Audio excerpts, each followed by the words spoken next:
से आना था व्यास के रूप में, और पराशर मुनि का अंश उनके द्वारा पैदा होना था, उनको ठाकुर जी को आना था। तो लीला खाली घटना घटी है वो, बाकी कोई प्रश्न करे कैसे बाबा होते थे पहले के, क्या क्या करते थे, गलत। ये सब लीलाएं हैं। भगवान नारायण सबके पेट से नहीं पैदा हो सकते हैं। भगवान नारायण को आने के लिए सत्यवती का पेट चाहिए और पराशर मुनि का अंश चाहिए उनको, तब भगवान पैदा हो पाएंगे। व्यास कैसा बेटा हो पाएगा? सत्यवती माने क्या होता है? मल्लाह की बिटिया नहीं केवल, सत्यवती माने होता है जिसने अपने जीवन में कभी झूठ न बोला हो। सत्यवती, सत्यवती है ना, सत्यवान और सत्यवती ये सब शब्द हैं, और जो कभी जीवन में झूठ न बोली हो वही तो भगवान को पैदा कर सकती है। वो चाट खा के जलेबी खा के भगवान पैदा होंगे? ये भोलू गोलू होंगे खाली बस। जलेबी खाने वाली, फुल्की खाने वाली, वो पानी पूरी, हाँ, फिर कहीं भगवान पैदा होंगे?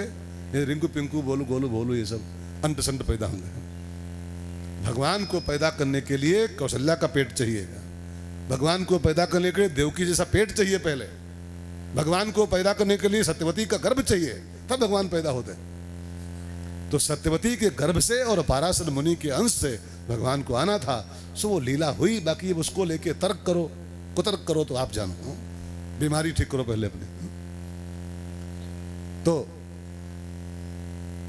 सत्यवती के गर्भ से भगवान कृष्ण द्वैपायन का जन्म हुआ। और जब ये थोड़ा पढ़ लिख के बड़े हुए व्यास जी, ध्यान देकर सुनना, तो इन्होंने सबसे पहला काम किया, वेद का विस्तार किया। इनके पहले एक ही वेद था, व्यास जी के पहले एक वेद केवल था, ऋग्वेद मात्र। तो व्यास जी जब पैदा हुए तो वेदों के श्लोकों को सिस्टम में करके उसको 4 वेद बनाया। मंत्र वही, बस उसको सिस्टम में बांट दिया। सामवेद, यजुर्वेद, ऋग्वेद, अथर्ववेद, 4 वेद बनाए। और जब से वेद का विस्तार किया तब से इनका नाम हो गया वेदव्यास।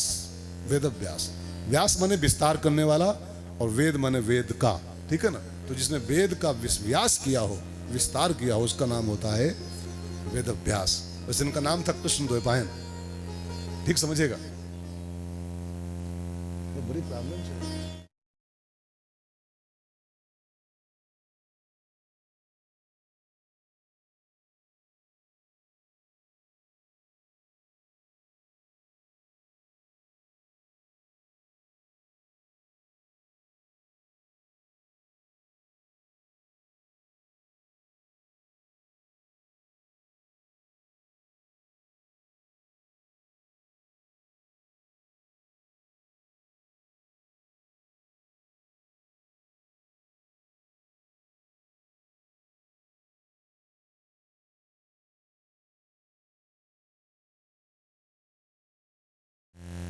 ये आवाज आप सुन रहे हो? कैसी आवाज आ रही है? गो वाली। ओम गंग गंग गंग गणपतये नमः।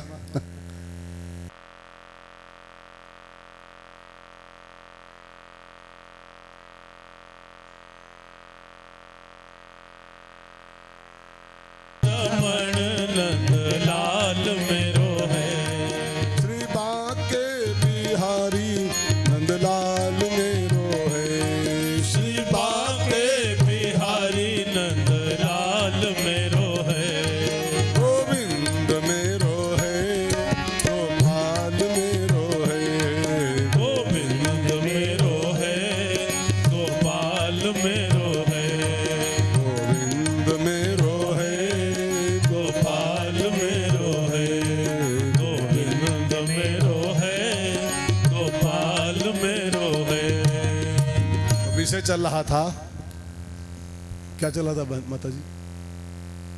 पकड़ के बैठो कथा, पकड़ के ठीक से। हाँ, वाह माता जी वाह, जियो जियो मास्टर साहिबा।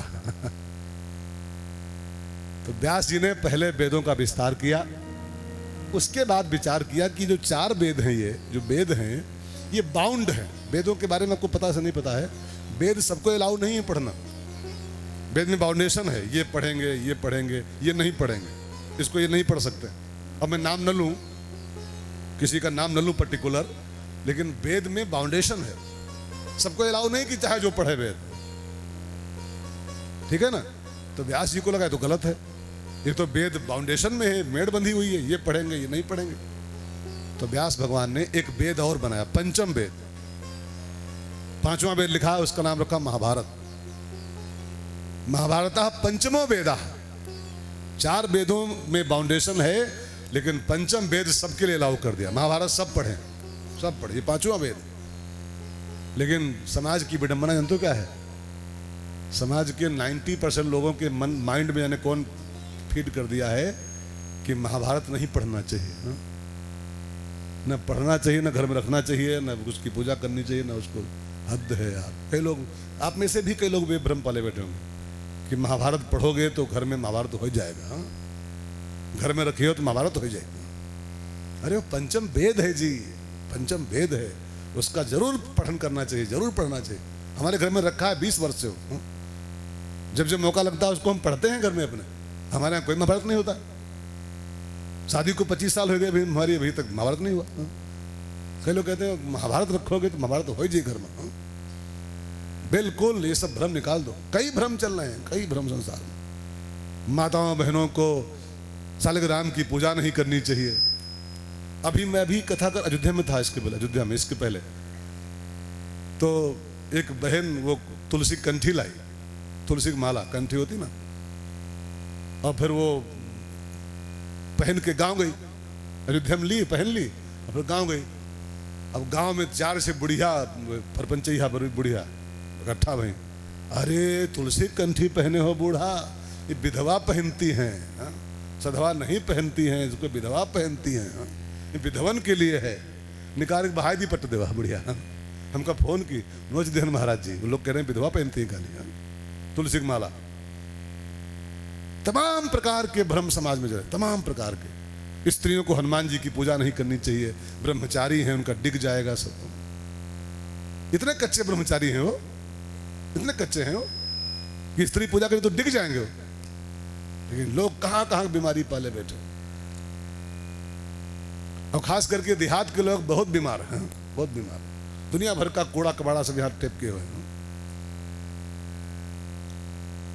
भाई बहनों, तनिक इससे आगे बढ़ो, अब आगे बढ़ो। माताएं बहनें हनुमान जी की नहीं पूजा करेंगी तो कौन करेगा? और नहीं करेंगे तो राम जी को कैसे पाएंगे? तुमरे भजन, जो हनुमान जी को नहीं भजेगा वो स्त्री हो चाहे पुरुष हो, राम को नहीं पा सकता है, नहीं पा सकता है। तुमरे भजन राम को पावे, तुमरे भजन राम को पावे, जन्म जन्म के दुख बिसरावे, जन्म जन्म के दुख बिसरावे। अंत काल रघुवरपुर जाई, अंत काल रघुबरपुर जाई, जहाँ जन्म हरि भक्त कहाई, जहाँ जन्म हरि भक्त कहाई। अब राम को पावे, रघुवरपुर जावे। अब ये सब अगर हनुमान जी को नहीं भजोगे तो कैसे होगा? अब कोई बकाय दे कि स्त्रियों को हनुमान जी की पूजा नहीं करनी चाहिए और बंद कर दें तो राम कैसे मिलेंगे? रघुवरपुर कैसे जाओगे? इसलिए जहां तहां के प्रपंच मत पढ़ो। बहुत प्रपंच फैला है धर्म के नाम पर समाज में। ये नहीं करना चाहिए, वो नहीं करना चाहिए, ये माला नहीं पहननी चाहिए, सालिग्राम शिवलिंग की पूजा नहीं करनी चाहिए। अब शंकर जी को नहीं पूजोगे तो कहाँ जाओगे? कहाँ जाओगे? दुनिया भर की बीमारी लोगों ने दिमाग में डाल दिया है और ऐसे लोग पाले बैठे हैं उसको। तो भाई बहनों, तनिक आगे बढ़ो इन सब पोंगापंथी बातों से। ये पोंगा पंथ है, ये कोई पंथ नहीं है, पोंगा पंथ है। एक होता है ना वो, एक ये पंथ होता है, नाग पंथ और गोरख पंथ, तमाम पंथ होते हैं। ऐसे समाज में पोंगा पंथ होता है, मास्टर साहब, पोंगा पंथ। और समाज में पोंगा पंथी बहुत हैं, रामपंथी कम हैं, कृष्णपंथी कम, पोंगा पंथी बहुत दुनिया में भरे पड़े हैं। पोंगा पंथी को पोंगा खाया हो ना खाया? पोंगा खाया भैया सिंह साहब? पोंगा हो, हम लोग बचपन में खाए हैं, 5 अंगुली में लगाते, 5 अंगुली यहाँ में, ईमा और ईमा ईमा, और फिर खाते हैं चोंगा, चोंगा। उसको हमारे पोंगा कहते हैं उसको, लखीमपुर में चोंगा। तो चोंगा पंथी मान लो का है, चलो मेरे कहने का भाव, ये सब पोंगा पंथ है, कोई पंथ नहीं है कि ये नहीं करना चाहिए वो नहीं करना चाहिए, सब पोंगा पंथ है। सत्य के रास्ते पे चलो, सब बढ़िया है, सब बढ़िया। आपको शायद पता नहीं, गीता में लिखा है धर्म के जो 32 लक्षण हैं, 32 धर्म के, लक्षण नंबर 1 है अभयम। अभयम धर्म के 32 लक्षणों में जो फर्स्ट लक्षण उसका नाम अभय है। अभय मन निश्चिंत होकर करो, बिना डरे करो धर्म। डरना क्या है इसमें, डरना क्या, यूं करी हो तो मर जाई हो, वो करी हो नाश हो जाई, डर डर के धर्म कर रहे हो, क्या धर्म कर रहे हो? हाँ? मस्त होके करो, जो कर रहे हो सब बढ़िया। धर्म के नाम पर जो हो पाए थोड़ा बहुत तो सब बढ़िया होता है, उसमें खराब क्या होता है?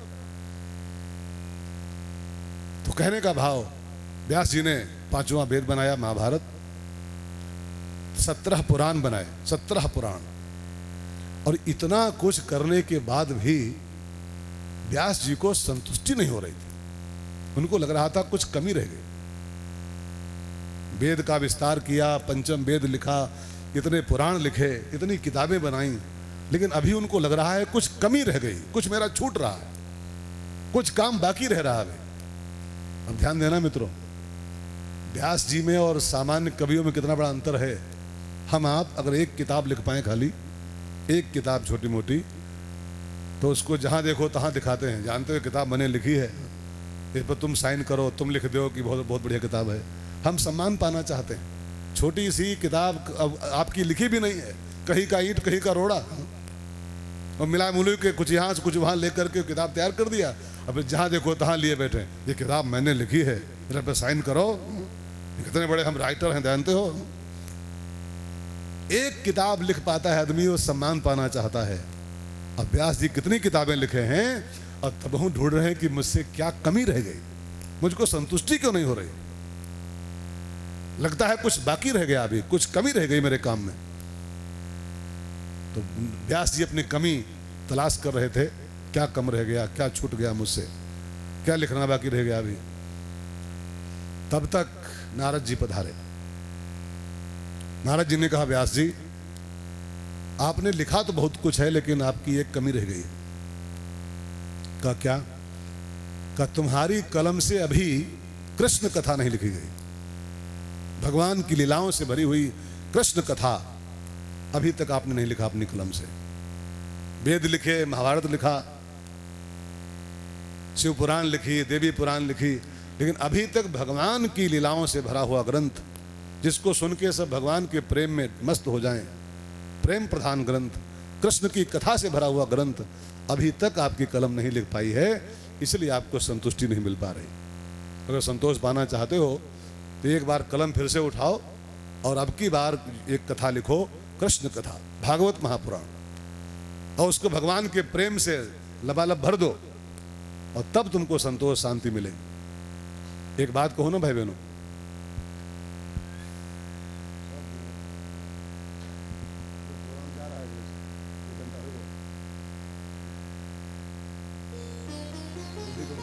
कथा लिखो, ध्यान देकर सुनिएगा। सुनना तभी सार्थक है जब कृष्ण कथा सुनो, गाना तभी सार्थक है। आप 50 लाख गाने गा चुके हो, 25 लाख गाने रिकॉर्ड कर चुके हो, गाना तभी सार्थक है जब कृष्ण का नाम गाओ। देखना तभी सार्थक है जब कृष्ण का दर्शन करो। वो कौन सी एक शेर कहते हैं, वो अनूप जलोटा जी, आपने सुना होगा वो शेर कैसेट में, है आंख वो चाहे जो देखे, चाहे जो देखे, लेकिन है आंख वो जो श्याम का दर्शन किया करे, है शीश जो प्रभु चरण में बंधन किया करे, बेकार वो मुख है जो रहे व्यर्थ बातों में, मुख वो है जो हरि नाम का सुमिरन किया करे। हीरे मोती से नहीं शोभा है हाथ की, कई लोग इसी में बहुत मस्त घूम रही बहन की, जानती हो 50 लाख का कंगन हमारा है, 50 लाख कंगन पहनती हैं। शास्त्र कहता है हीरे मोती से नहीं शोभा है हाथ की, है हाथ जो भगवान का पूजन किया करे, और मरकर भी अमर नाम है उस जीव का जग में, बलिदान जो प्रभु प्रेम में जीवन किया करे।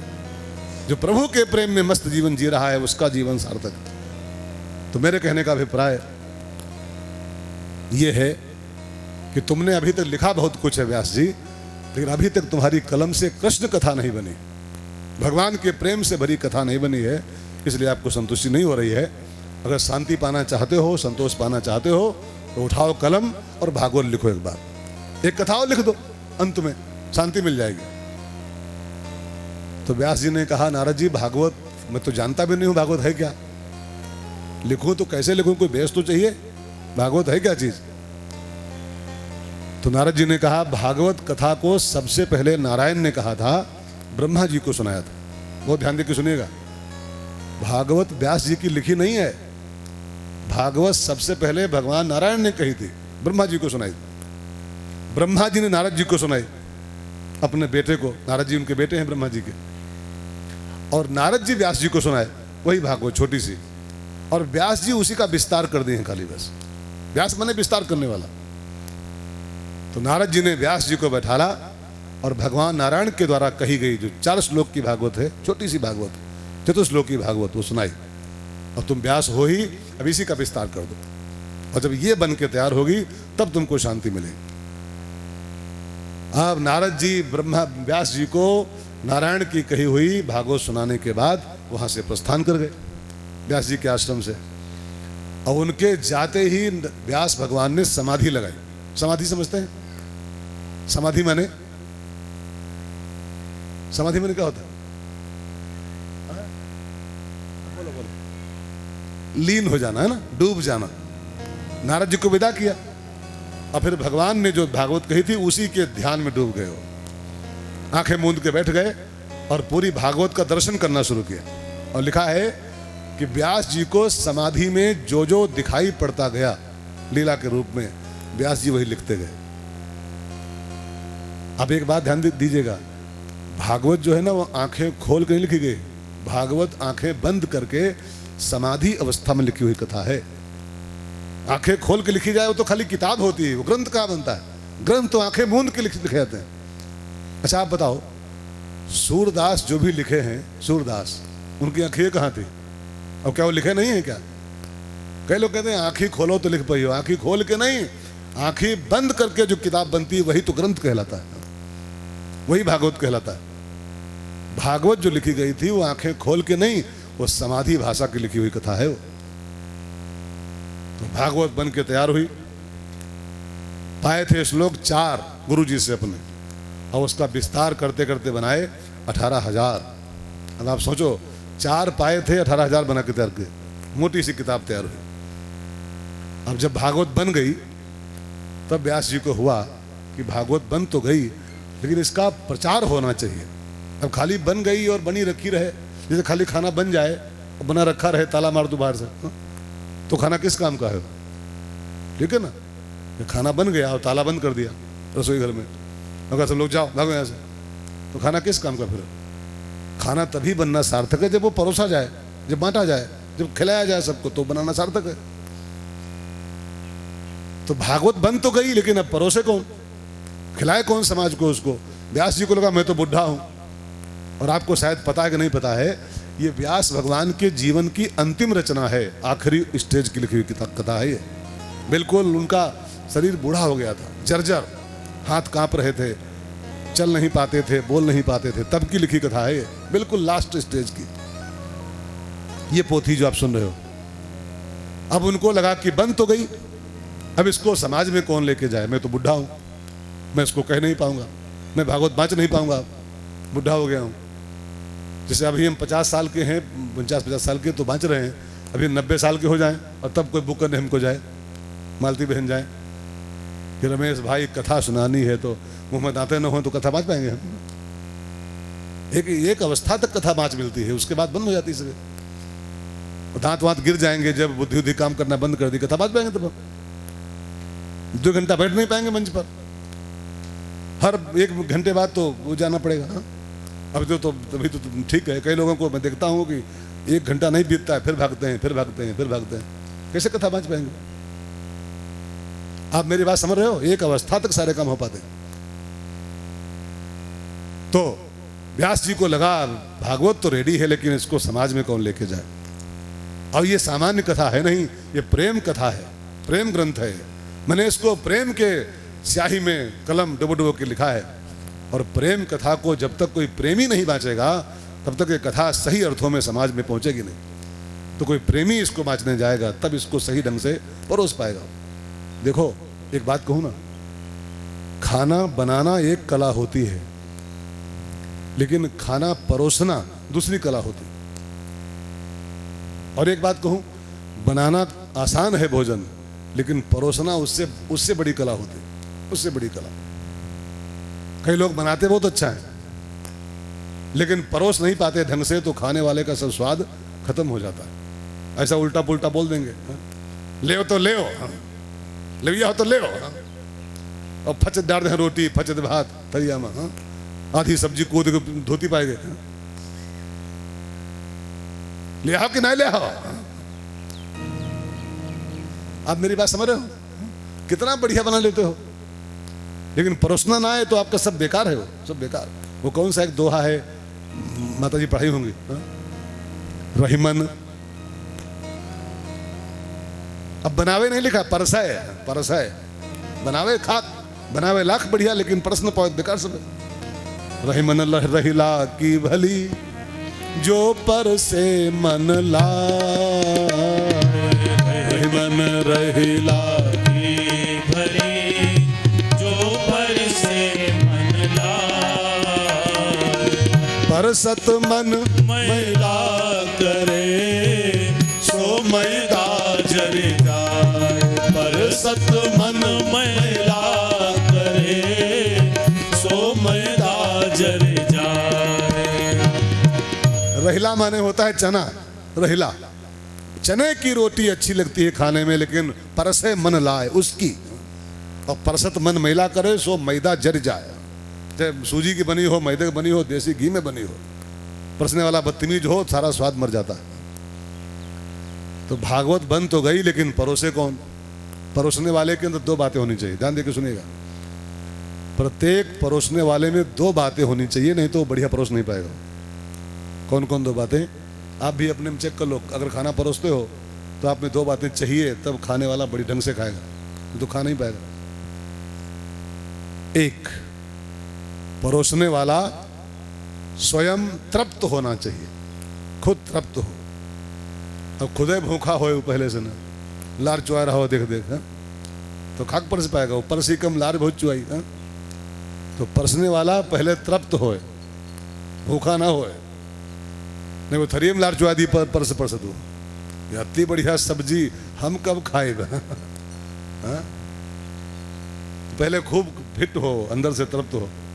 और नंबर दो, परसने वाला प्रेमी हो। प्रेमी, प्रेमी नहीं होगा तो फिर वो बेढंगा परसेगा, उल्टा पुल्टा बोल देगा, खाने वाले का पेट भर जाएगा, ऐसे ही उठ के चल देगा, बोले चलो तुम्हें खा लो, हम जा रहे हैं। तो प्रेमी होना चाहिए। अब भागवत प्रेम ग्रंथ है, इसको परोसना है, प्रेमी चाहिए। तो व्यास जी को लगा जो सबसे बड़ा प्रेमी भगवान का हो उसको बुलाऊं, और वही इस कथा को समाज में परोसे, तो ढंग से परोसेगा। तो व्यास जी ने पता लगाया कि सबसे बड़ा प्रेमी कौन है भगवान का। तो आपको शायद पता कि नहीं पता है, भगवान का सबसे बड़ा प्रेमी कौन है? कौन है? प्रहलाद, ध्रुव, दुर्गा मैया? नहीं, भगवान का सबसे बड़ा प्रेमी अगर कोई है तो भगवान शंकर है, भगवान महादेव। गीता में भगवान ने कहा है, मेरा सबसे बड़ा भक्त कौन है? भगवान गीता में कहते हैं। पूछा गया, अर्जुन ने पूछा, सबसे बड़ा भक्त कौन तुम्हारा? तो भगवान खुद बोले हैं, वैष्णवा नाम यथा शंभु। वैष्णव में, भक्तों में जो सबसे श्रेष्ठ भक्त हैं वो भगवान शंकर है मेरे। शंकर जी से बड़ा भक्त कोई नहीं, प्रेमी हमारा। और ये प्रेम कथा है तो सबसे बड़ा प्रेमी शंकर है। तो शंकर जी को बुलाता हूं मैं, शंकर जी हमारा बेटा बन के आवे, उनको भागवत पढ़ाऊं, और वही इस कथा को संसार में लेके जाएं, तो ढंग से परोसेंगे समाज में। अब शंकर जी हमारा बेटा बने, इस भाव को लेकर के व्यास जी शंकर जी की तपस्या में लग गए। शंकर जी हमारा बेटा बन के आवे और भागवत पढ़े हमसे, फिर बाँचे संसार में। तो शंकर जी हमारा बेटा बने, इस इच्छा को लेके व्यास जी ने जो शंकर जी की वंदना शुरू किया है करना, तपस्या शुरू किया है।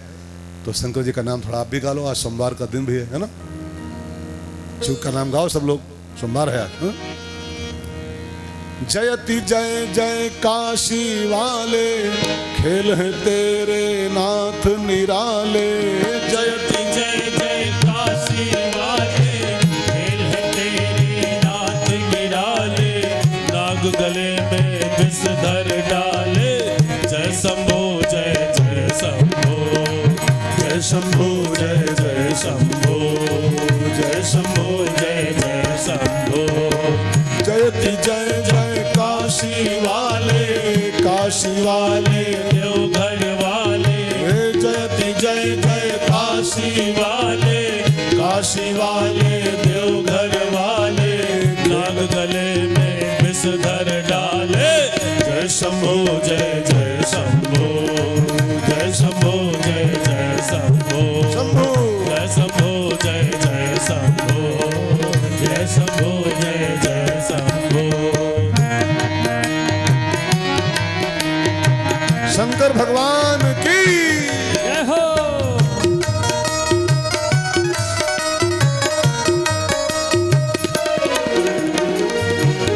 तेरा ध्यान धरे, उसका सुर नर मान करे।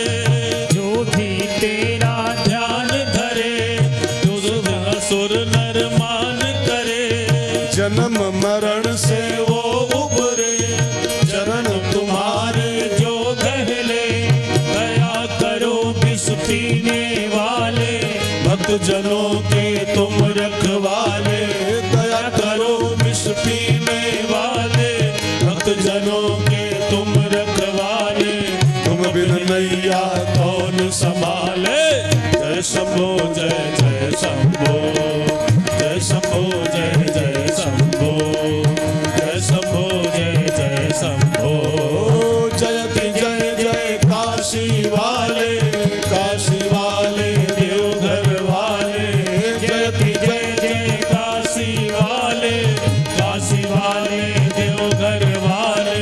नाग गले नाथ निराले, जय शंभो जय जय शंभो।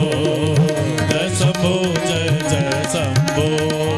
जय शंभो जय जय शंभो। जय शंभो जय जय शंभो। भगवान महादेव आशुतोष औढ़रदानी प्रसन्न हुए, व्यास जी को दर्शन दिया। व्यास जी बोलो क्या क्या चाहिए? कहा बस एक ही अरमान है, मैंने भागवत लिख दी है, उसको पढ़ना है आपको। मेरा बेटा बन के आओ, भागवत पढ़ो और आप ही संसार में उसको बांचो। ढंग से बांचोगे आप उसको, प्रेमी हो, वो प्रेम कथा है वो। अब शंकर जी बेटा बन के हमारे आवे, जब ये इच्छा रखी तो शंकर जी को लगा कि जगत को भागवत जैसा कीमती प्रसाद देना है। भागवत कोई सामान्य कथा नहीं है, प्रसाद है, व्यास जी का है, तो पूरे संसार को प्रसाद बांटना है ये भागवत का। तो हालांकि शंकर जी किसी का बेटा उटा नहीं है, वो सबके बाप हैं।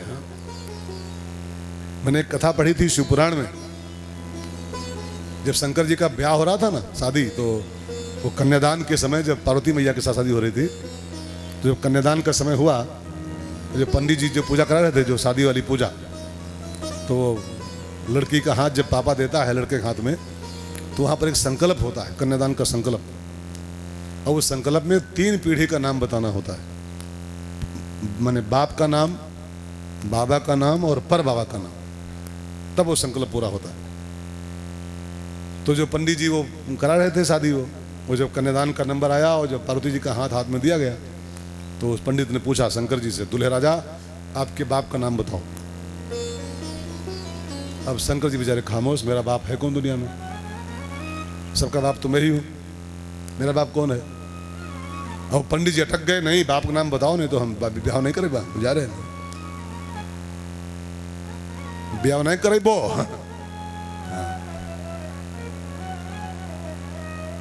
अब शंकर जी तो फंस गए, मैं बाप कौन उनका दुनिया में? तो नारद जी भागे भागे आए, कानम बोले बाबा काम चलाओ बाप बोल दो किसी को, यार काम चलाओ बाप बना लो। का किसको? का बोल दो ब्रह्मा जी पापा है, बोल दो काम चलाओ पापा ब्रह्मा जी। तो शंकर जी बोल दिए ब्रह्मा जी पापा हैं तो नहीं, मान लो पापा हैं। अब नंबर 2 बाबा का नाम बताओ। अब शंकर जी गाड़ी फिर फंस गई, बाबा कौन मेरा है? नारद जी फिर भागे भागे आए और कहा बोल दो विष्णु बाबा है, बोलो। विष्णु जी बाबा हैं। शंकर जी बोल दिए विष्णु बाबा हैं, चलो। अब नंबर 3, पर बाबा का नाम बताओ। तो शंकर जी मारे गुस्से खड़े भे पिड़वा पर, हाँ, कि बिहाव कराओ चाहे तुम चूल्हे में जाओ, हाँ। सबके पर बाबा हम खुद ही हैं। मेरा कौन बाप कौन बाबा, मैं सबका पुरखा, मैं खुद हूं। जगतः पितरो वंदे पार्वती परमेश्वरो देवाधिदेव। उनका कौन बाप कौन बाबा, देवाधिदेव हैं। तो शंकर जी वैसे किसी बेटा उटा नहीं है, लेकिन जगत को भागवत जैसा ग्रंथ देना था, भागवत की प्रसादी देनी थी संसार को। तो व्यास भगवान की पत्नी के पेट में शंकर जी बेटा बन के आ गए भागवत बांटने के लिए। व्यास की पत्नी का नाम था, क्या नाम था, कोई बताएगा? व्यास भगवान की पत्नी नहीं पता? अब पता हो तो कहे बोलती हो हमका, हाँ? ये भी तो प्रश्न है, ये भी कोई कह सकता है। जो सब पता हो तो तुम कहा हम चढ़ते न, कहा तुम काहे बुलाए गए हो फिर, हाँ? बताओ। तो व्यास भगवान की पत्नी का नाम था अरणिका। अरणिका, अरणिका, इसको याद रखिएगा। व्यास पत्नी अरणिका के गर्भ में शंकर जी आ गए बेटा बनकर। अब ध्यान रखिएगा, जब बेटा पेट में आता है ना बच्चा किसी की माँ के, तो 9 महीना या 10 महीना में पैदा हो जाता है, 9-10 माह में। अरे 12 माह अधिकतम, बस 12 महीना। गोस्वामी जी 12 महीना रहे थे, गोस्वामी तुलसीदास जी महाराज 12 महीना बाद पैदा हुए थे। वैसे जो सामान्य बात है वो 9 महीना 10 महीना में बच्चा होता है। लेकिन जो महादेव जी गर्भ में आए तो 1 साल हो गया, 2 साल हो गया, 3 साल हो गया, 4 साल हो गया, वो शंकर जी अंदर ही टिके पड़े, पैदे नहीं हो रहे। अब व्यास जी रोज फोन लगावे कि शंकर जी बाहर आओ यार, काम है तुम्हारा, हाँ? अंदर मौज ले रहे हो, बाहर निकलो, भागवत रखी है और उसको बांटना है, और तुम हो कि अंदर टिके पड़े हो, बाहर आओ। 6 साल हो गए अंदर बैठे पड़े हो। तो अंदर से शंकर जी बोले, व्यास जी मैं बाहर नहीं आऊंगा। का क्यों? का मुझको माया से बड़ा डर लगता है। संसार में सब माया फैली पड़ी है, और मैंने सुना है कि भूमि परत भा ढाबर पानी, और जिम जीव है माया लपटानी। जीव ज्यों संसार में पैदा होता है, धरती पर पांव रखते ही उसको माया लिपट जाती है, माया में फंस जाता है। मैं माया से बहुत डरता हूं महाराज, मैं अंदर ठीक हूं, मैं सेफ हूं, मैं नहीं आऊंगा, सॉरी।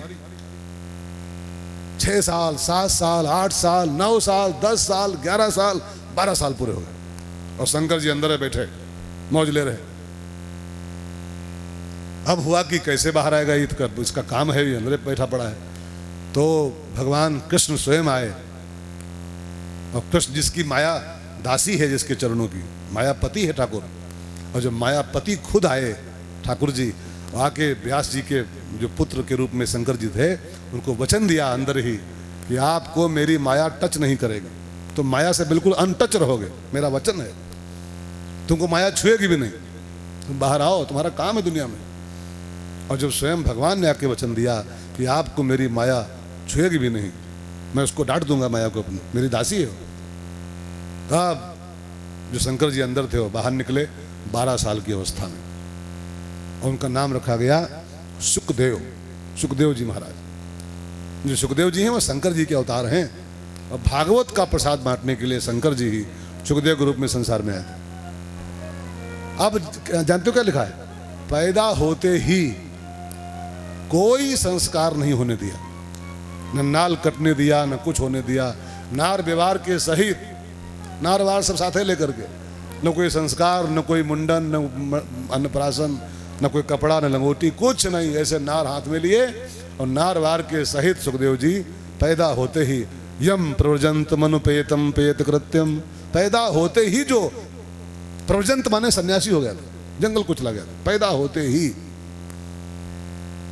और जब इकलौता बेटा हुआ, पहला बेटा इकलौता, भागवत के लिए आए हैं और जा रहे हैं जंगल की ओर, तो पुत्रेति तन्मयतया, व्यास जी को पुत्र मोह हो गया।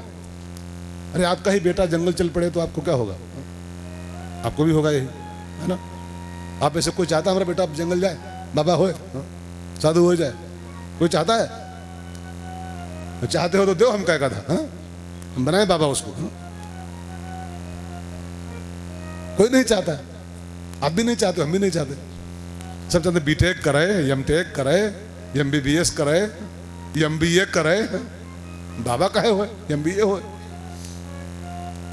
अब व्यास जी को तो पुत्र मोह हो गया, इकलौता बेटा जंगल जा रहा है नार के सहित। अब व्यास जी पीछे पीछे, हे पुत्र मत जाओ, आपकी शादी नहीं करेंगे, अब ब्रह्मचारी रहना, लेकिन मत जाओ मुझको छोड़ करके। लेकिन व्यास जी तो मुनि मान तोस्मी, मुनि थे वो, जन्मजात मुनि। मुनि माने क्या होता है? मुनि माने होता है जो बिना कुछ बोले मौन धारण करके और लक्ष्य की ओर चल रहा हो, उसको मुनि कहते हैं। मुनि माने बाबा नहीं होता है, जो बिना कुछ टाक किए, बिना कोई बातचीत किए लक्ष्य की ओर बढ़ रहा हो, उसको मुनि कहते हैं।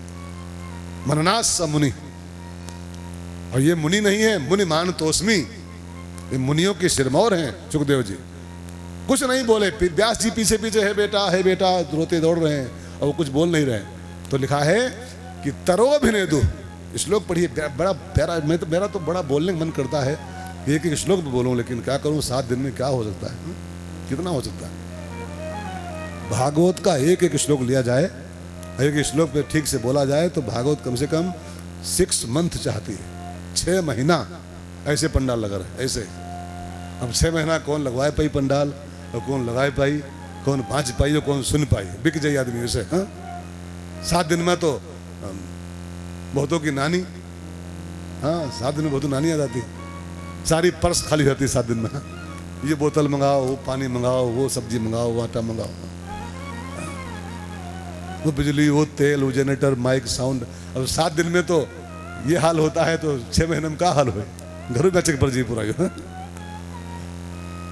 कठिन मामला। लेकिन भागवत 7 दिन की कथा नहीं है जी, भागवत कम से कम 6 महीने की कथा है, 6 महीने कम से कम।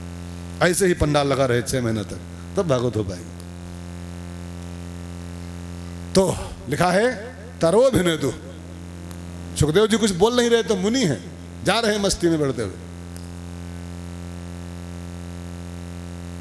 उनके ओर से वृक्षों ने उत्तर दिया।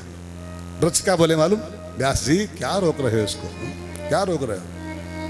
ये तुम्हारा बेटा बहुत बड़ा काम करने जा रहा है, ये तपस्या करेगा, संसार को भागवत का प्रसाद देगा, और तुम हो कि इसको वापस बुला रहे हो। जाने दो इसको, जाने दो।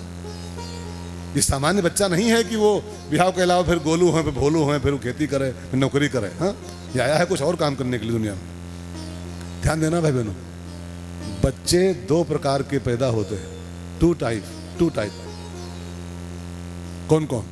एक होते हैं, और आपके यहाँ भी हो सकते हैं, एक प्रकार होता है बच्चों का घर चलाने वाले, और दूसरे बच्चे होते हैं दुनिया चलाने वाले। अब 99% तो बच्चे वही पैदा होते हैं घरों में, घर चलाने वाले, कि घर पैदा हो जाओ, पढ़ लिख लो, बीटेक कर लो, MBA कर लो, बिहाव कर लाओ, और फिर रुपया लाओ, 25 लाख का पैकेज लाओ, 25 लाख मंथली वाला। मंथली की ईयरली होता है ना, ईयरली। मंथली भी होते होंगे, कई नौकरियां हैं जो 25 लाख महीना मिलता है उसमें। बस घर चलाओ किसी प्रकार से। ये बच्चे तो 99% होते हैं, लेकिन 1% बच्चे ऐसे पैदा होते हैं किसी किसी के यहाँ भाग्यशाली परिवार में, जो घर नहीं चलाते हैं, दुनिया चलाते हैं, दुनिया पूरी, है ना। अब मोदी बच्चे तो होगा किसी का, मोदी किसी का बच्चा ही तो है, उसकी मम्मी जिंदा है अभी, उसकी माँ जीवित है अभी, लेकिन वो बिहाव करके और फिर गोलू, फिर भोलू, फिर खेती, फिर मकान, फिर दुकान, फिर बीटेक एमटेक, ये नहीं किया। पूरा संसार चला रहा है, दुनिया पूरी चला रहा है, घर नहीं संभालता है, पूरा संसार संभाल रहा है। अब मेरी बात को समझिएगा, शंकराचार्य भगवान किसी के बेटे ही तो होंगे, विवेकानंद स्वामी जी किसी के पुत्र ही तो होंगे, किसी माँ के लाल तो होंगे वो, लेकिन घर चलावे वो नहीं थे, पूरा संसार चलावे वो थे। तो तुम्हारा बेटा पूरे संसार के लिए जा रहा है, और तुम हो कि इसको वापस बुला रहे हो। जाने दो इसको, जाने दो। तरोभिनेदु। सुखदेव जी की ओर से वृक्ष उत्तर दे रहे हैं व्यास जी को। व्यास जी से बोले, महाराज हमको देखो। वृक्ष कह रहे हमको देखो महाराज जी, हर साल हमारे कम से कम 10,000 बेटे होते हैं, हर साल। पेड़ बोल रहे हैं, और एक भी बेटा मैं अपने पास नहीं रखता हूं, एक भी बेटा, सब संसार के काम में लगा देता हूं। एक दोहा याद है मास्टर साहब, वृक्ष कबहु नहीं फल भखें, नदी न संचय नीर, परमारथ के कारणे साधुन धरा शरीर। वृक्ष के कम से कम फल क्या है? उनके पुत्र ही तो हैं भाई। वो फल जो होते हैं वो क्या है? पेड़ के पुत्र ही तो हैं।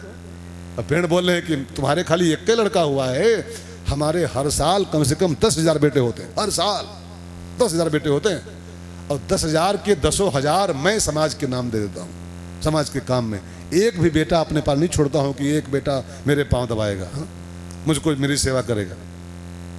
और तुम्हारे एक हुआ है, वो जा रहा है दुनिया की सेवा करने, और तुम हो कि उसको रोक रहे हो। जाने दो यार, जाने दो, जा रहा है समाज का भला करने।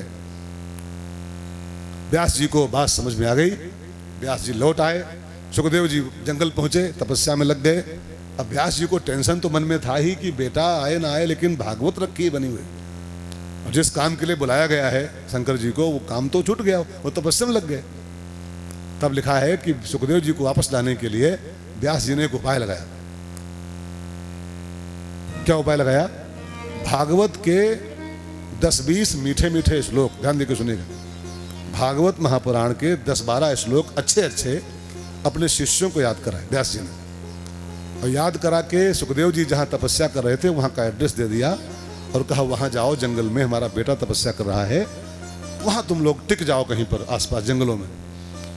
और जब कभी वो ध्यान से उठे, तपस्या से उठे, नहाने वहाने जाए, तो उसके पीछे पीछे लग जाओ तुम लोग, और ये श्लोक गा के उसको सुनाओ, भागवत के श्लोक।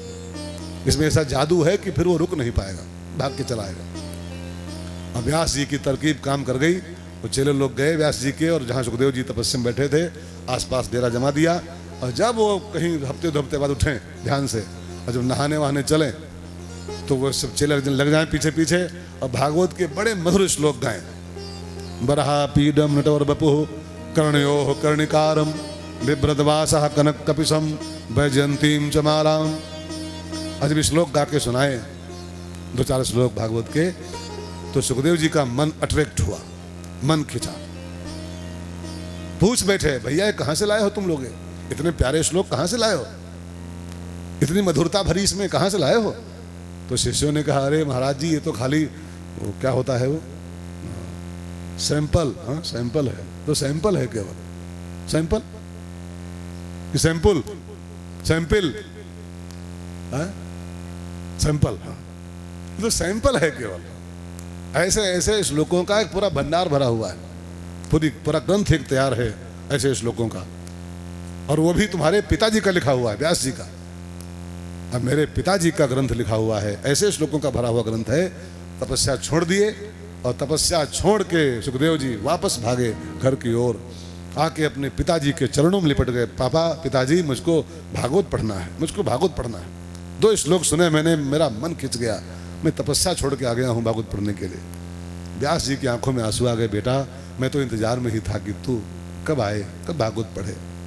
और व्यास भगवान ने अपने बेटे को, माने सुखदेव जी को, भागवत पढ़ाई पूरी।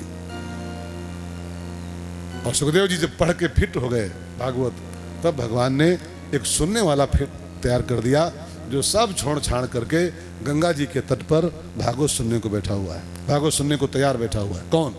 सब छोड़ छाड़ के, गद्दी और पद्दी और बीबी और बीबा सब छोड़ छाड़ करके बिल्कुल समर्पित होकर बैठा है, वैराग्य लेकर के कि कब सुखदेव जी आवें और कब भागवत सुनावें। कौन? परीक्षित। परीक्षित। तो परीक्षित जी कौन थे? परीक्षित जी का जन्म कैसे हुआ था, श्राप कैसे मिला, कैसे गंगा जी के तट पर आए भागवत सुनने के लिए, सुखदेव जी कैसे उनको भागवत सुनाए हैं। तो परीक्षित जी का थोड़ा संक्षेप में इतिहास सुन लीजिए, क्योंकि परीक्षित जी न होते तो भागवत दुनिया में होती ही नहीं। जो आप सुन रहे हो, ये जो पोथी उपलब्ध है, ये परीक्षित जी की कृपा से उपलब्ध है। वो ना होते तो ये कथा दुनिया की कथा नहीं थी, ये कथा तो ऊपर की थी, परमहंस संहिता थी। संसार वाले कथा नहीं पाते। एक मैं बात कहूं, हर कथा में कहता हूं, इस धरती पर 3 ऐसे महापुरुष हुए हैं, 3, और तीनों का नाम पा से ही है, पा से। ये 3 न होते पा तो न रामायण होती, न गीता होती, न भागवत होती। ये तीनों ग्रंथ जो दुनिया में उपलब्ध हैं, इसके पीछे 3 पा लगे हुए हैं। ध्यान देकर सुनेगा। पा से पार्वती, अगर ना होती पार्वती तो राम कथा दुनिया में नहीं होती।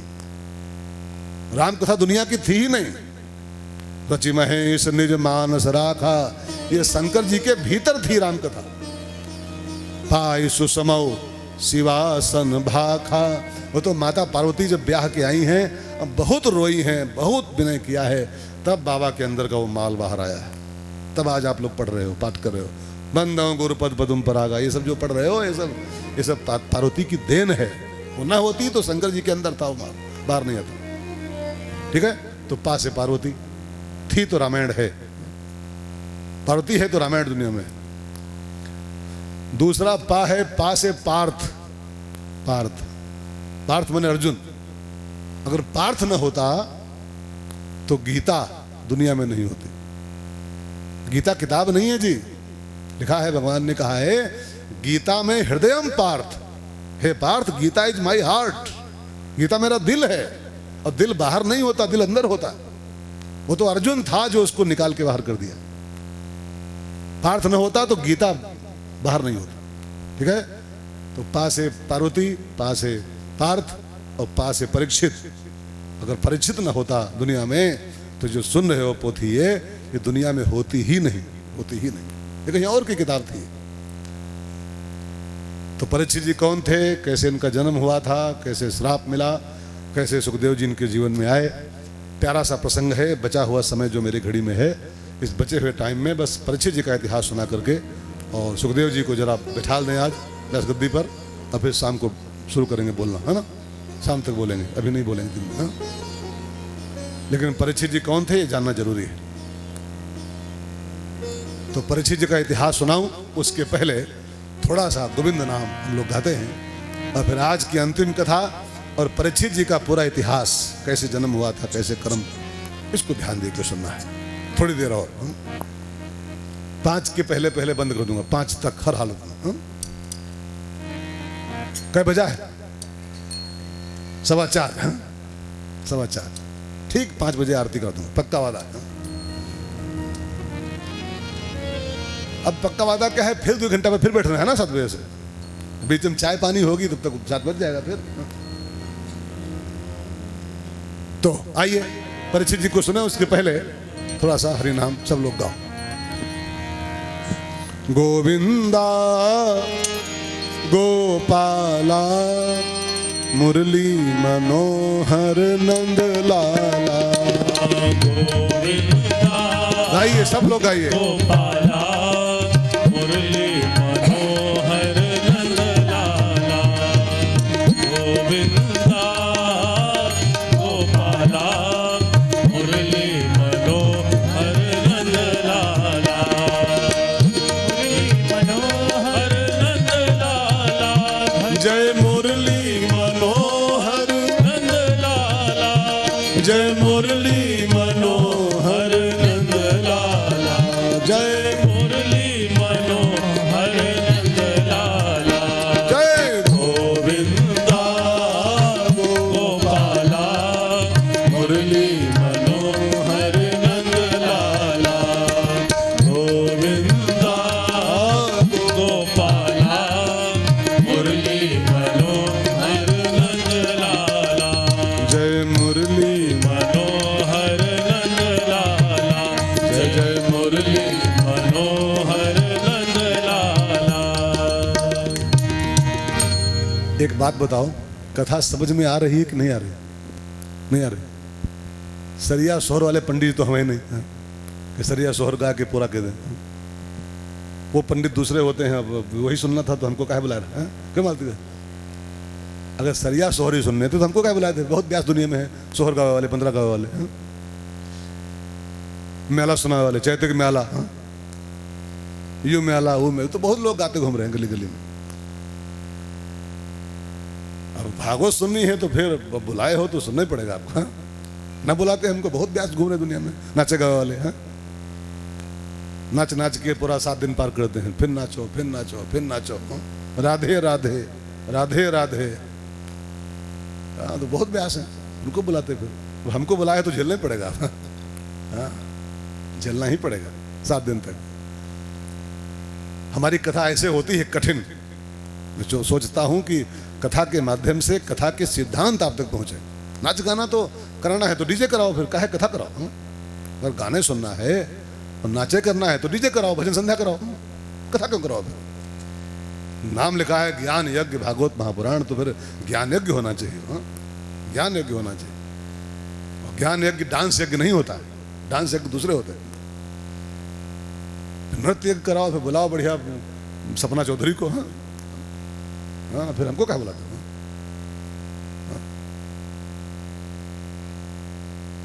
तो कोशिश करो, मैं प्रयास कर रहा हूँ हिंदी में बोलूँ, आप भी प्रयास करो थोड़ा सा। एक कदम हम बढ़ाएं, कदम आप भी बढ़ाओ, तब कथा पल्ले पड़ेगी, तब ये मेहनत सफल होगी हम दोनों की। आइए सुनते हैं परीक्षित जी का जन्म, उसके भजन तो हो गया ना? हाँ, तो सुनते हैं सीधे बस। महाभारत का संग्राम जब खत्म हो गया था, कौरवों की नाश हो गई थी और पांडव जीत गए थे, तब की कथा है। कुरुक्षेत्र के मैदान में कौरवों की सब लाशें, कौरव पक्ष की लाशें सब बिछी पड़ी थी। बस युद्ध आज ही खत्म हुआ था, मतलब आज ही खत्म हुआ, तब की कथा है। दुर्योधन की जांघ पर भीम का गदा पड़ चुका था और वो अभी मरा नहीं था दुर्योधन, बाकी सब भाई उसके मर गए थे। वो जांघ उसकी टूट गई थी गदे से और वो पड़ा हुआ कुरुक्षेत्र में, और अब मरे कि अब मरे, इस उसमें अवस्था में था। इसको बोलते हैं क्या? मरणासन अवस्था, मरणासन।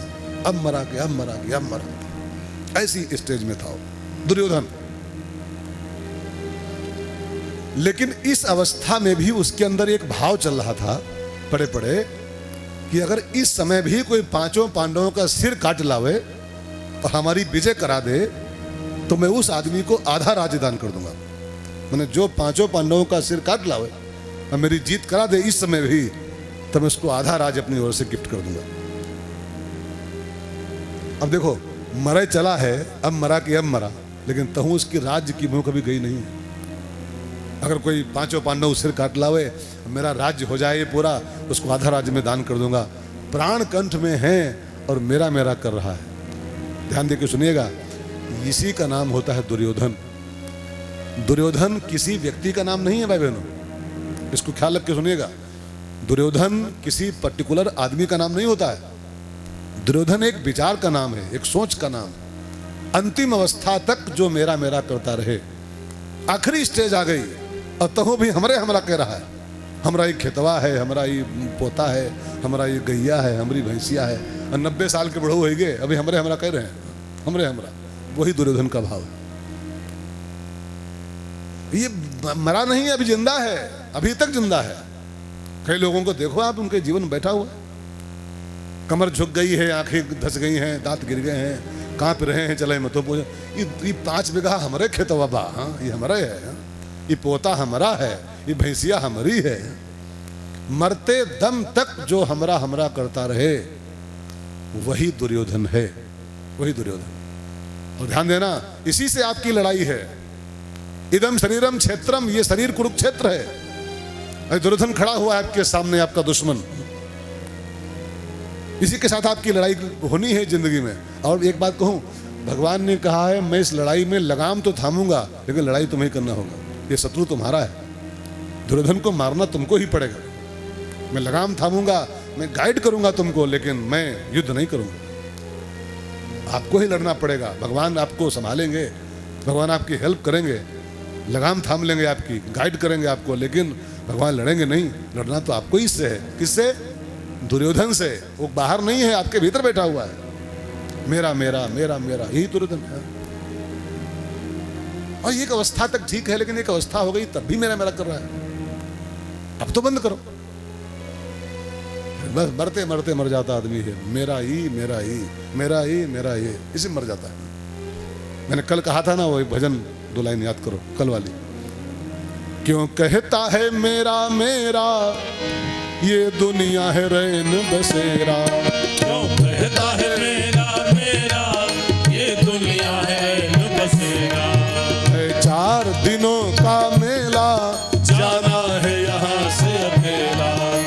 4 दिनों का मेला, जाना है यहाँ से अकेला। हंस उड़ जाएगा, कोई न साथी तेरा साथ निभाएगा। छोड़कर संसार जब तू जाएगा, कोई न साथी तेरा साथ निभाएगा। छोड़कर संसार जब तू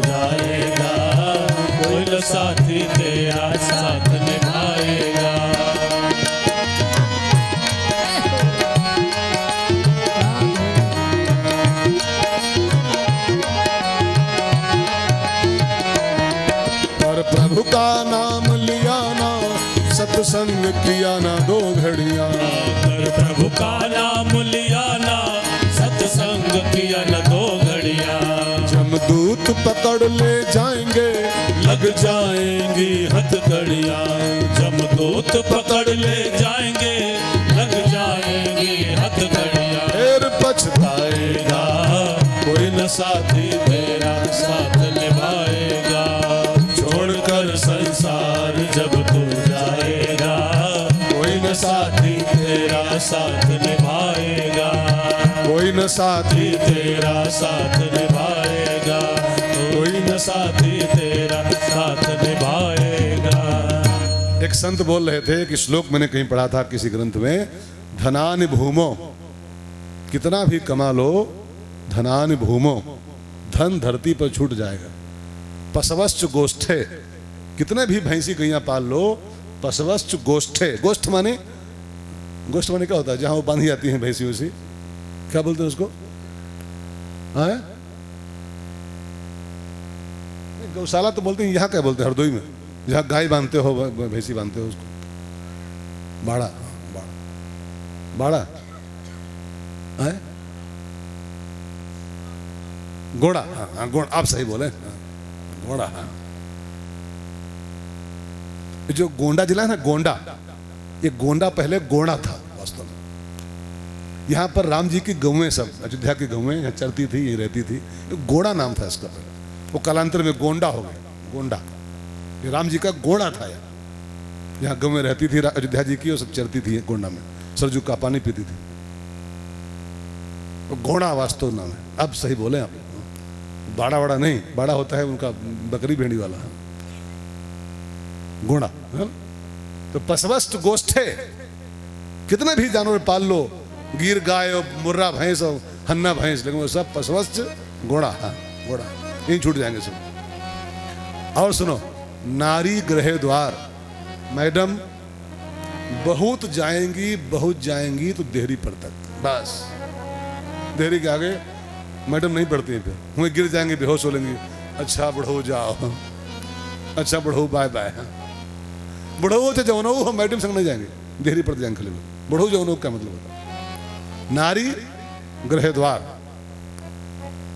सखा स्मशाने, चाहे आपके 500 मित्र हों, बहुत जाएंगे तो मरघट तक, उसके बाद सब लौट पड़ेंगे।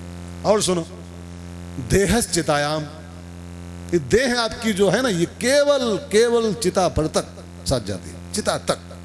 चिता के बाद ये भी छूट जाती है, जल जाती है। उसके आगे जो बचता है वो कुछ नहीं होता है, कुछ नहीं होता। इसलिए संत कहते हैं, कोई न साथी तेरा साथ निभाएगा, कोई न साथी तेरा साथ निभाएगा। छोड़कर संसार जब तू जाएगा, कोई न साथी तेरा साथ निभाएगा। तो अंतिम सांस तक जो मेरा मेरा करता रहे, इट मीन्स दुर्योधन। वो आदमी मत मानना कि वो आदमी कोई था, वो आपके अंदर बैठा है, वो उसी को लड़ना है, उसी के साथ आपको युद्ध करना है, उसी को मारना है युद्ध के मैदान में। अब क्या हुआ, वो पड़ा हुआ था और सोच रहा था कोई 5 पांडवों का सिर ला दे तो मैं उसको आधा राज लिख दूं उसको मैं। इतने में अश्वत्थामा दुर्योधन के पास आया। आपको शायद पता नहीं है, पता हो तो हो, पूरे कौरव पक्ष में केवल 3 लोग जीवित बचे थे बस। युद्ध के मैदान में सब मारे गए थे कौरव पार्टी के, केवल 3 लोग कौरव पार्टी से बचे थे युद्ध में। 3 लोग, कौन कौन? एक अश्वत्थामा, ये चिरंजीवी है, मरता नहीं जल्दी, आज भी जिंदा है, आज भी जीवित है। दूसरा बचा था कृतवर्मा कौरव पक्ष में से, और तीसरा बचे थे कृपाचार्य जी। तो अश्वत्थामा बचा था। वो घूमते घूमते शाम को पहुंचा और पूछा, मालिक जा रहे हो दुनिया से, कोई आखिरी ख्वाहिश हो तो बताओ, आखिरी इच्छा कोई है तो उसको पूरी कर दूं मैं। मेरे मालिक हो, मैं आपके मातहत काम किया हूं, तो कोई इच्छा हो तो बोलो। तो दुर्योधन ने कहा, मेरी एक ही इच्छा है, 5 पांडवों का सिर काट के कोई ला दे तो मेरी इच्छा भी पूरी हो जाएगी और उसको आधा राज्य में दान कर दूंगा। अश्वत्थामा रेडी हो गया, मैं काटूंगा, मैं मारूंगा पांडवों को। अब जागते तो मार नहीं पाऊंगा सामने से, पांडव बड़े वीर हैं। तो फैसला क्या किया उसने, कि पांडवों ने मेरे पापा को, मैंने द्रोणाचार्य को, धोखे से मारा था। आपको पता है महाभारत में द्रोणाचार्य मर नहीं रहे थे, वो पांडवों ने धोखा देके मारा था। अश्वत्थामा हता, झूठी अफवाह फैलाई थी। उनको वैराग्य हो गया, जब बेटा मर गया तो क्या जीना, और धनुष बाण फेंक दिए द्रोणाचार्य, तब मारे गए धोखा देकर। तो अश्वत्थामा को लगा मेरे बाप को धोखे से मारा है पांडवों ने, तो मैं पांडवों को सोते से मारूंगा, जागते मार नहीं पाऊंगा, सोते मार लूंगा। तलवार ठीक किया उसने अपनी कि रात को पांडव सो जाएंगे तब जाऊंगा और सबका सिर काट लाऊंगा, तो मेरे बाप की मौत का बदला पूरा हो जाएगा, आधा राज्य मिल जाएगा बैठे बैठे। अश्वत्थामा रेडी हो रहा है, उधर ठाकुर जी सब जानते हैं, उनको सब पता रहता है कहाँ पर क्या हो रहा है। ठाकुर जान गए कि हमारे पांडवों को मारने आ रहा है अश्वत्थामा। वो तो थके हारे हैं, सो गए। अरे थके हारे थे ही, इतना बड़ा संग्राम हुआ था, वो तो सो गए हैं मेरे भरोसे। लेकिन अगर मार दिए गए तो मेरा होना बेकार। जाको राखे साइयां, फिर कौन गाएगा ये? जिसका राम रक्षक उसका कौन, ये सब कौन कहेगा बाद में? फिर मैं बचाने को टिका हुआ हूं और मार दिए गए तो मेरा होना बेकार। तो भगवान भागे तुरंत ही। अश्वत्थामा पहले पहुंच गए पांडवों के शिविर में। अभी सब पंडाल में है, वहीं पर कुरुक्षेत्र में ही सब रुके हैं, अभी घर नहीं गए। अभी आज ही वो तो पूरा हुआ है शाम को। पांडवों का टेंट लगा था बढ़िया, वो होते ना, वो कुंभ के मेले लगते हैं, कुंभ वाले मेले में वो कपड़े वाले घर, वो है ना। कभी रहे हो तुम्हें? रहे हो ना? रावटी, रावटी बोलते हैं उसको। अब भगवान पहुंच गए अश्वत्थामा पहले ही, पांडवों को जगाया और सो रहे थे बेचारे थके हारे। उठो पांडव। पांडव हड़बड़ाए, रात का 12 बजा है, ठाकुर जी क्यों उठा रहे हो, इतना थकान है, सोने दो यार। कहा नहीं नहीं, मैंने पत्रा देखा है, इस मुहूर्त में, जिस समय जो मुहूर्त इसमें जो लगा हुआ है पत्रा में, इस मुहूर्त में अगर किसी तीर्थ में नहा लिया जाए, किसी तीर्थ के पानी में, तो बड़ा पुण्यदायक होता है। चलो नहाते हैं, ब्रह्म सरोवर में नहाते हैं। अब पांडव तो मना नहीं किए, भगवान जो कहते थे वो, पांडवों ने एक एफिडेविट दिया है भगवान को गीता में, करिष्ये वचनम तव, तुम जो कहोगे वही मैं करूंगा। जहां ले चलोगे, गाओ भजन गाओ सब लोग, 2 लाइन। जहां ले चलोगे वही मैं चलूंगा, जहाँ ले चलोगे वही मैं चलूंगा। जहाँ नाथ रख दोगे, जहाँ नाथ रख दोगे वही मैं रहूंगा। जहाँ ले चलोगे वही मैं चलूंगा, जहाँ ले चलोगे वही मैं चलूंगा।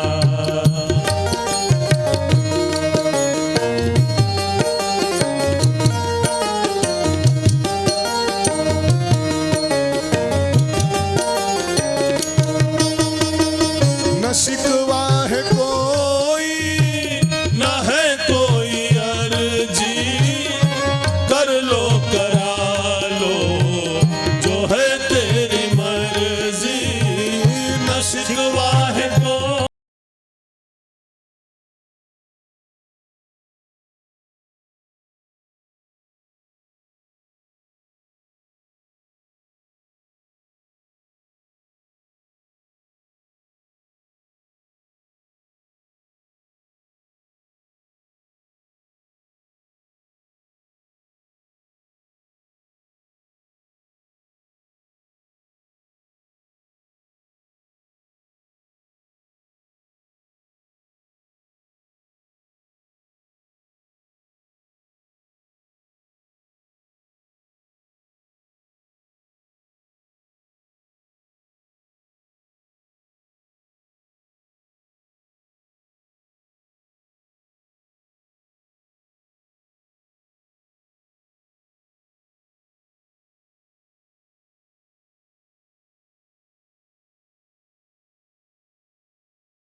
ये क्यों 12 बजा है, क्यों चले, मत मत ले जाओ, कुछ नहीं, आपने कहा चलो, और पांडव चले गए।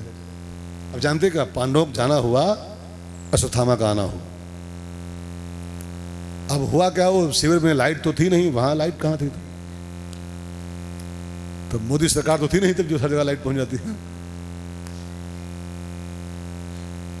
अब वहां अंधेरा था, वो डिब्बी भी जलती होंगी। अब वो अंधेरे में जल्दी में आया, वो घबराया हुआ था, पांडवों को मारने आया है, अंदर से डर भी था उसको, जल्दबाजी भी थी। तो पांडव तो चले गए थे, द्रौपदी के 5 बेटे थे, पांडवों से 5 बेटे हुए थे, एक पांडव से एक बेटा द्रौपदी से हुआ था। वो सब 12-15 साल के जवान थे, सब युवा थे, वो सो रहे थे बेचारे। बस वो जल्दबाजी में आया, उसको लगा यही पांडव होंगे। और दिसंबर था ही, नवंबर, चद्दर ओढ़े थे सब, है ना, गर्मी होती तो खोला होते तो देख लेता कौन है, चद्दर ओढ़े थे। आजकल तो नवंबर में कंबल ओढ़ना पड़ा, हम तो आज सवेरे कपकपाए गए पूरा। हाँ, बाबूजी तो ईडीएम साहब बैठे, देख हम पूरा गुड़गुड़ाए गए, हमको लगा लखनऊ है, लखनऊ थोड़ा है। हम निकल पड़े ऐसे अपने में फ्रेश होने के लिए, बाहर निकल लगा हमको मलेरिया हो गया, गुट गुट गुट गुट हो गया। फिर गए तो मुनीठा बांध के आए बंदर से।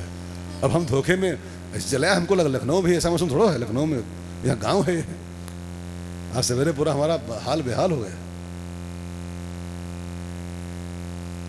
तो मैं कहाँ था यार, अब वो चद्दर ओढ़े थे नवंबर में, और ऊपर से ही मारा तलवार खचा खच, और 5 पांडवों के बेटों का सिर काट लिया, और लेके बोरियम भरा और ले गए चद्दर में बांध के। इधर द्रौपदी चिल्लाई, और जब देखा हमारे बच्चों को मार के जा रहा है, अश्वत्थामा चिल्लाई, और उसके चिल्लाने की आवाज गूंजी तो बगल में ही नहा रहे थे पांडव कन्हैया के साथ, भागे भागे सब लोग आए। क्या हुआ, द्रौपदी क्यों चिल्लाई? अश्वत्थामा हमारे बेटों का सिर काट लेंगे। अब तो कन्हैया और अर्जुन रेडी हुए और अश्वत्थामा का पीछा किया। भाग रहा था वो, मुंडी दे दिया था दुर्योधन को, भाग रहा था, वो जानता था खतरा आ गया मेरे ऊपर, छोड़ेंगे नहीं पांडव हमको। भाग रहा था, बहुत दूर भाग गया था वो, लेकिन भगवान ने उसका पीछा किया, जाके उसको पकड़ा, उसको बांधे रस्सियों में, पशुवत पाशबद्ध्यम, उसको बांध के पशु की भांति घसीटते हुए लाए पांडव। अर्जुन आंगन में खड़ा किया और द्रौपदी को आवाज दी, द्रौपदी तेरे पुत्रों का हत्यारा पकड़ के लाया हूं, इसको जो सजा तू बोल दे वही इसको दंड दिया जाए। अब जब द्रौपदी मैया अंदर से बाहर आई और देखा गुरु का बेटा खड़ा है बंधा हुआ रस्सियों में, शर्मिंदा है, डर रहा है, कांप रहा है डर के मारे, तो जानते हैं उसने क्या कहा? उसने कहा मुच्यताम मुच्यताम एस नितराम ब्राह्मणो नितराम गुरु, ये हमारे गुरु के ऐसा है, ब्राह्मण है ये, इसको मुच्यताम, इसको खोल दो। अब 5 पुत्रों का कातिल आंगन में है और कह रही खोल दो इसको, छोड़ जाने दो इसको।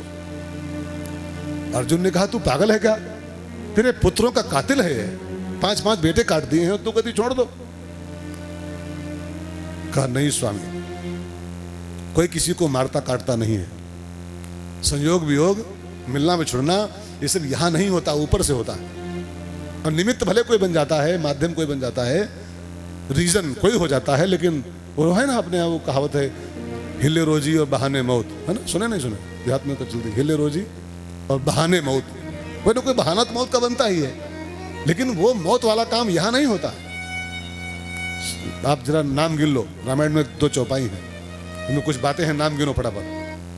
जन्म मरण, नाम गिनेगा ठीक से, जन्म मरण सब दुख सुख भोगा, जन्म मरण सब दुख सुख भोगा, हानि लाभ प्रिय मिलन वियोगा, हानि लाभ प्रिय मिलन वियोगा, काल करम बस होहि गोसाई, काल करम बस होहि गोसाई, बरबस राति दिवस की नाई, बरबस राति दिवस की नाई। चौपाई का अर्थ क्या है?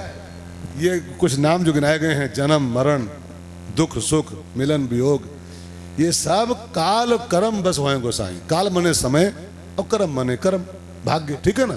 तो काल कर्म बस होए गोसाई। और एक शब्द बड़ा प्यारा, बरबस।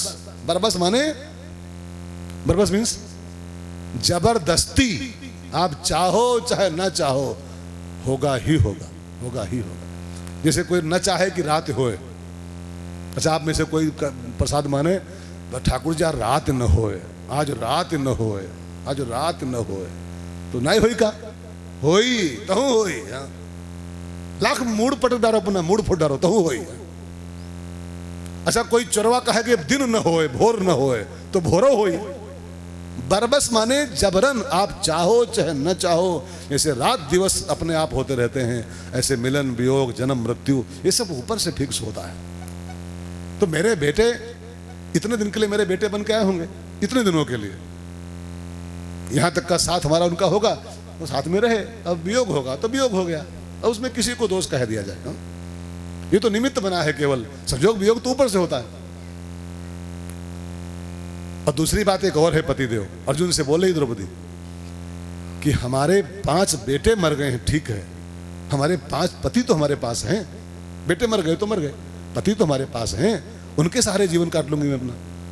लेकिन इसकी प्रॉब्लम जानते हो, इसकी जो मम्मी है गौतमी, द्रोणाचार्य की बीवी, उसके पति को तो तुम लोगों ने पहले ही मार दिया है, मिल करके, धोखा दे करके। अब उसकी बूढ़ी माँ का सहारा बचा है खाली एक लड़का उसका। अब पति पहले मार दिए हो, अब लड़का आप मार दो, तो इसकी माँ तो रो के मर जाएगी बेचारे। अरे मेरे बेटे मरे हैं, पति तो मेरे पास 5-5 हैं, उनके सहारे जीवन काट लूंगी। और इसका पति पहले मार दिए, बेटा आप मार दो, तो इसकी माँ तो मर जाएगी। इसलिए स्वामी मुच्यताम है, छोड़ दो इसको, छोड़ दो इसको, इसको मत मारना। 5 पांडवों की आंखों में आंसू आ गए कि द्रौपदी आज मेरा एक भ्रम दूर हो गया। क्या कि आज तक हम लोग मानते थे 5 लोग कि द्रौपदी हमारे ऐसे 5 पांडवों की बीवी है, बड़ी भाग्यशाली महिला है कि हमारे ऐसे 5 पति इसके पास हैं, महापुरुष पति पाई है। लेकिन आज हमारा वो भ्रम टूट गया।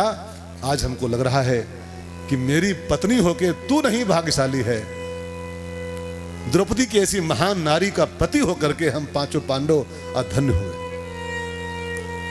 कितनी विशाल तेरी भावना है कि 5 पुत्रों का कातिल आंगन में खड़ा है, कह रही छोड़ दो इसको, छोड़ दो इसको। हम धन्य हो गए आज 5 के 5 भाई। और फिर तो द्रौपदी कह रही छोड़ दो, भीम गरज रहा है, नहीं अर्जुन छोड़ना मत इसको, 5 बेटे काटे हैं इसने, मार दो इसको जान से, छोड़ना मत, द्रौपदी पागल है। अब भीम गरजे कि मार दो और द्रौपदी कहे कि छोड़ दो, तो अर्जुन हम संकट में आ गया, भीम की माने कि इसकी माने। तो कन्हैया से पूछा ठाकुर जी तुम्हारी क्या राय है? भीम कह रहा है मार दो, और ये कह रहे छोड़ दो, आप क्या कह रहे हो? तो भगवान ने कहा मैं तो तीसरी बात कहूंगा। अब क्या कहोगे कहो। तो भगवान ने तीसरी बात कही, उन्होंने कहा ब्रह्म बंधुर न हंतव्य आतताई पधारहण। भगवान ने कहा गीता भागवत में, अर्जुन मेरी राय ये है कि ब्राह्मण की हत्या नहीं होनी चाहिए। ये ब्राह्मण है तो ब्रह्म बंधुर न हंतव्य, इसकी हत्या नहीं होनी चाहिए। और आतताई, ये आतताई भी है, सोते बच्चे मारे इसने, आतंकवादी है। और आतताई बधारहण, आतताई का तो मर्डर बिल्कुल निश्चित कर देना चाहिए। तो ब्राह्मण है, इसको मारना भी नहीं है, द्रोणाचार्य का बेटा है, और ये आतताई है तो इसको छोड़ना भी नहीं। तो भगवान अर्जुन ने कहा टेढ़ी टांग वाले भगवान, हाँ? जो 3 जगह टेढ़े हैं ठाकुर जी, वो सीधी बात कहाँ बोलने वाले?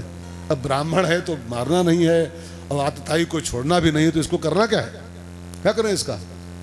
सीधी बात क्यों नहीं बोलते हो यार? तो भगवान ने कहा सीधी बात यह है कि ब्रह्म हत्या नहीं होनी चाहिए। ब्राह्मण मार दोगे ब्रह्म हत्या हो जाएगी, और आतताई को छोड़ना भी नहीं है, तो फिर कैसे मारे इसको? कहा ब्राह्मण की बेइज्जती कर दो तो उसकी मौत के समान कष्ट उसको होता है। आप ध्यान देना, सम्मानित आदमी का अपमान कर दो तो उसका अपमान उसकी मौत से बड़ा कष्ट होता है उसके लिए, मौत से बड़ी दर्द देती है बेइज्जती उसकी। तो ये ब्राह्मण है, गुरु का बेटा है, सम्मान पाता है दुनिया में, इसकी बेइज्जती करो ये मर जाएगा अपने आप। अब मौत से बढ़कर मरेगा ये, मौत तो बहुत सस्ती चीज है। अच्छा आप सोचो, ये जो बड़े बड़े दाढ़ी वाले बाबा लोग जो तिहाड़ में पड़े हैं, जिनके पीछे लाखों लोग है ना चलते थे, कभी पीछे पीछे करते जय जयकार करते हुए, अब तिहाड़ में पड़े सड़ रहे हैं, अब जरा कल्पना करो, इससे लाख गुना अच्छा होता ये मर गए होते, है ना। आप वो खुद सोचते होंगे मन ही मन में कि इससे अच्छा होता हम मर जाते हैं। भाई जिसके 10 लाख फॉलोअर हों, 10 लाख चाहने वाले हों, जय जयकार करने वाले हों, और वो 76 में बंद है अंदर, वो तिहाड़ में सड़ रहा है, मनाता होगा प्रसाद की इससे बढ़िया मर जाए तो अच्छा है। लेकिन कहाँ मरेंगे, घुट घुट के जी रहे हैं जेल में पड़े हुए। सम्मानित आदमी की बेइज्जती मौत से बड़ी होती है, मौत बहुत सस्ती उसके लिए। तो ये ब्राह्मण है, इसका अपमान कर दो, ये बिना मौत मरेगा और ब्रह्म हत्या से बच जाओगे। बस अश्वत्थामा को अर्जुन ने मारा नहीं, फिर उसकी मणि थी माथे में, उसको नोच लिया और उसको गालियां दे करके बेइज्जती करके घर से भगा दिया। अब अश्वत्थामा अपमान की ज्वाला में जलता हुआ और निकला बस शिविर के बाहर बेइज्जती के साथ, और निकलते उसने एक बहुत गंदा फैसला कर लिया, गंदा फैसला। उसने ब्रह्मास्त्र का आवाहन किया। ये सब अस्त्र होते हैं ना, ये ब्रह्मास्त्र, दिव्यास्त्र और शिवास्त्र और पाशुपतास्त्र, ये सब बाण होते नहीं है, इसके मंत्र होते हैं खाली, बस मंत्र होते हैं इनके। मंत्र पढ़ाओ हाथ में आ गया, मंत्र पढ़ो आ गया हाथ में। वो होते नहीं तर्कस में है कि वो निकाले नारायण अस्त्र ब्रह्मास्त्र, वो निकालना नहीं पड़ता है, बस मंत्र पढ़िए, ऐसे हाथ कीजिए, हाथ में आ जाएगा आपको। आपने देखा होगा टीवी में, हा? हाथ में आते हैं। उसने शिविर के बाहर खड़ा हुआ, ब्रह्मास्त्र का मंत्र पढ़ा, ब्रह्मास्त्र हाथ में आ गया। उसको आज्ञा दिया जाओ और पांडव वंश का जो आखिरी बच्चा बचा है, आखिरी बच्चा, उसको खत्म कर दो। मुझे पांडवों के वंश को नष्ट करना है। पांडवों के बच्चे मैंने मार ही दिए हैं, अब पांडवों के वंश में बच्चे तो मर गए, अब खाली एक बचा है बच्चा, वो भी अपनी अम्मा के पेट में, उत्तरा के पेट में। कौन? परीक्षित, परीक्षित जी। अब मन्यु का बेटा था परीक्षित, अब मन्यु जी का। अब मन्यु तो मारे गए थे युद्ध में, जिस समय मारा गया था मन्यु तो 1 महीने का गर्भ था मात्र उसका, उसकी पत्नी का, उत्तरा का 1 महीने का पेट था, और वो युद्ध में मारा गया था बेचारा। तो वो जानता था अश्वत्थामा कि इसके परिवार की एकमात्र बहू बची है, जिसके पेट में बच्चा है, यही इसका खानदान आगे बढ़ाएगा। इसको मार दूं तो खानदान नष्ट हो जाएगा यहीं पर। बस ब्रह्मास्त्र का आवाहन किया और आज्ञा दी, फीड कर दिया उसमें कि जाओ उत्तरा के पेट में जो बच्चा है, आखिरी बच्चा इस खानदान का, उसको खत्म करो। ब्रह्मास्त्र बढ़ा, और बढ़ा क्या, वो अमोघ होता है ब्रह्मास्त्र, वो घुस गया पेट में और जाके उस बालक को जलाना शुरू किया। ब्रह्मास्त्र ज्वाला होती है, आग की ज्वाला, वो घुस गया गर्भ में, अमोघ अस्त्र है वो जहाँ छोड़ दिया जाए फिर वो छोड़ता नहीं उसको, है उसकी महिमा है। हनुमान जी भी यही फैसला किए थे, जो न ब्रह्म सर मानो तो महिमा मिटाए, और इसकी महिमा बहुत मिट जाएगी, ये अमोघ होता है, ये जिसको मारा जाए फिर वो बचता नहीं। तो परीक्षित जी को जाके उसने लगभग भस्म कर दिया था, मर गया था परीक्षित अंदर है। अब वो जब अंदर दाह शुरू हुआ, वो जलना शुरू हुआ, गर्भ उसका, ब्रह्मास्त्र घुस गया था अंदर, जलना शुरू हुआ, बच्चा मरने लगा तो चिल्लाती भागी उत्तरा। वो भागी कहाँ, कहीं और नहीं गई, सीधे कृष्ण की शरण में आई। ठाकुर जी भी यही थे, भगवान के पास भागते चले आ रहे कि मेरा कोई ना। और एक बात देखो, कहीं और नहीं गई, सीधे भगवान के पास आ रही।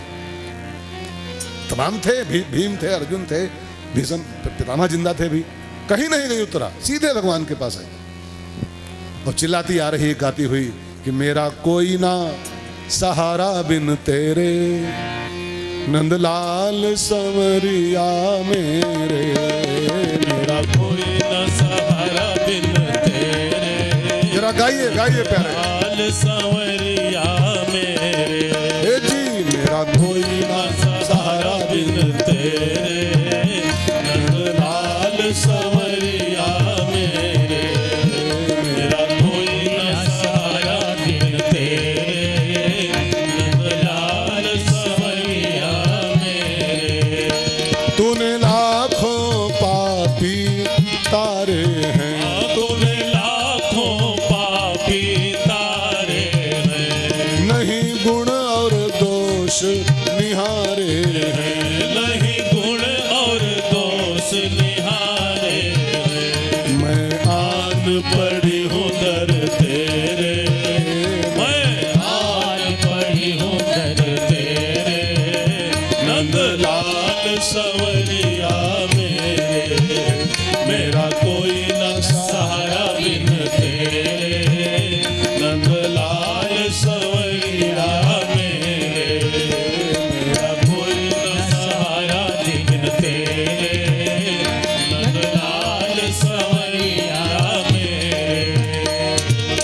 उत्तरा की पुकार सुनी, भगवान ने अंगूठे के साइज का रूप बनाया, अंगुष्ठ के बराबर ठाकुर जी बने और उत्तरा के गर्भ में प्रवेश कर गए और जाके अपने सुदर्शन चक्र का प्रयोग किया और उस ब्रह्मास्त्र को काट के बाहर किया, फेल करके, और परीक्षित जी को अंदर ही दर्शन दिया भगवान ने। बचाया तो बचाया ही, दर्शन भी दिया उसको। और भगवान परीक्षित जी को बचा करके बाहर आ गए, पेट के बाहर। एक बात कहूँ ना, बहुत ध्यान देकर सुनिए। दो चीजें ऐसी हैं जो हर जगह पहुंच सकती, हर जगह होती, ये कह लो। हर जगह हर चीज नहीं होती।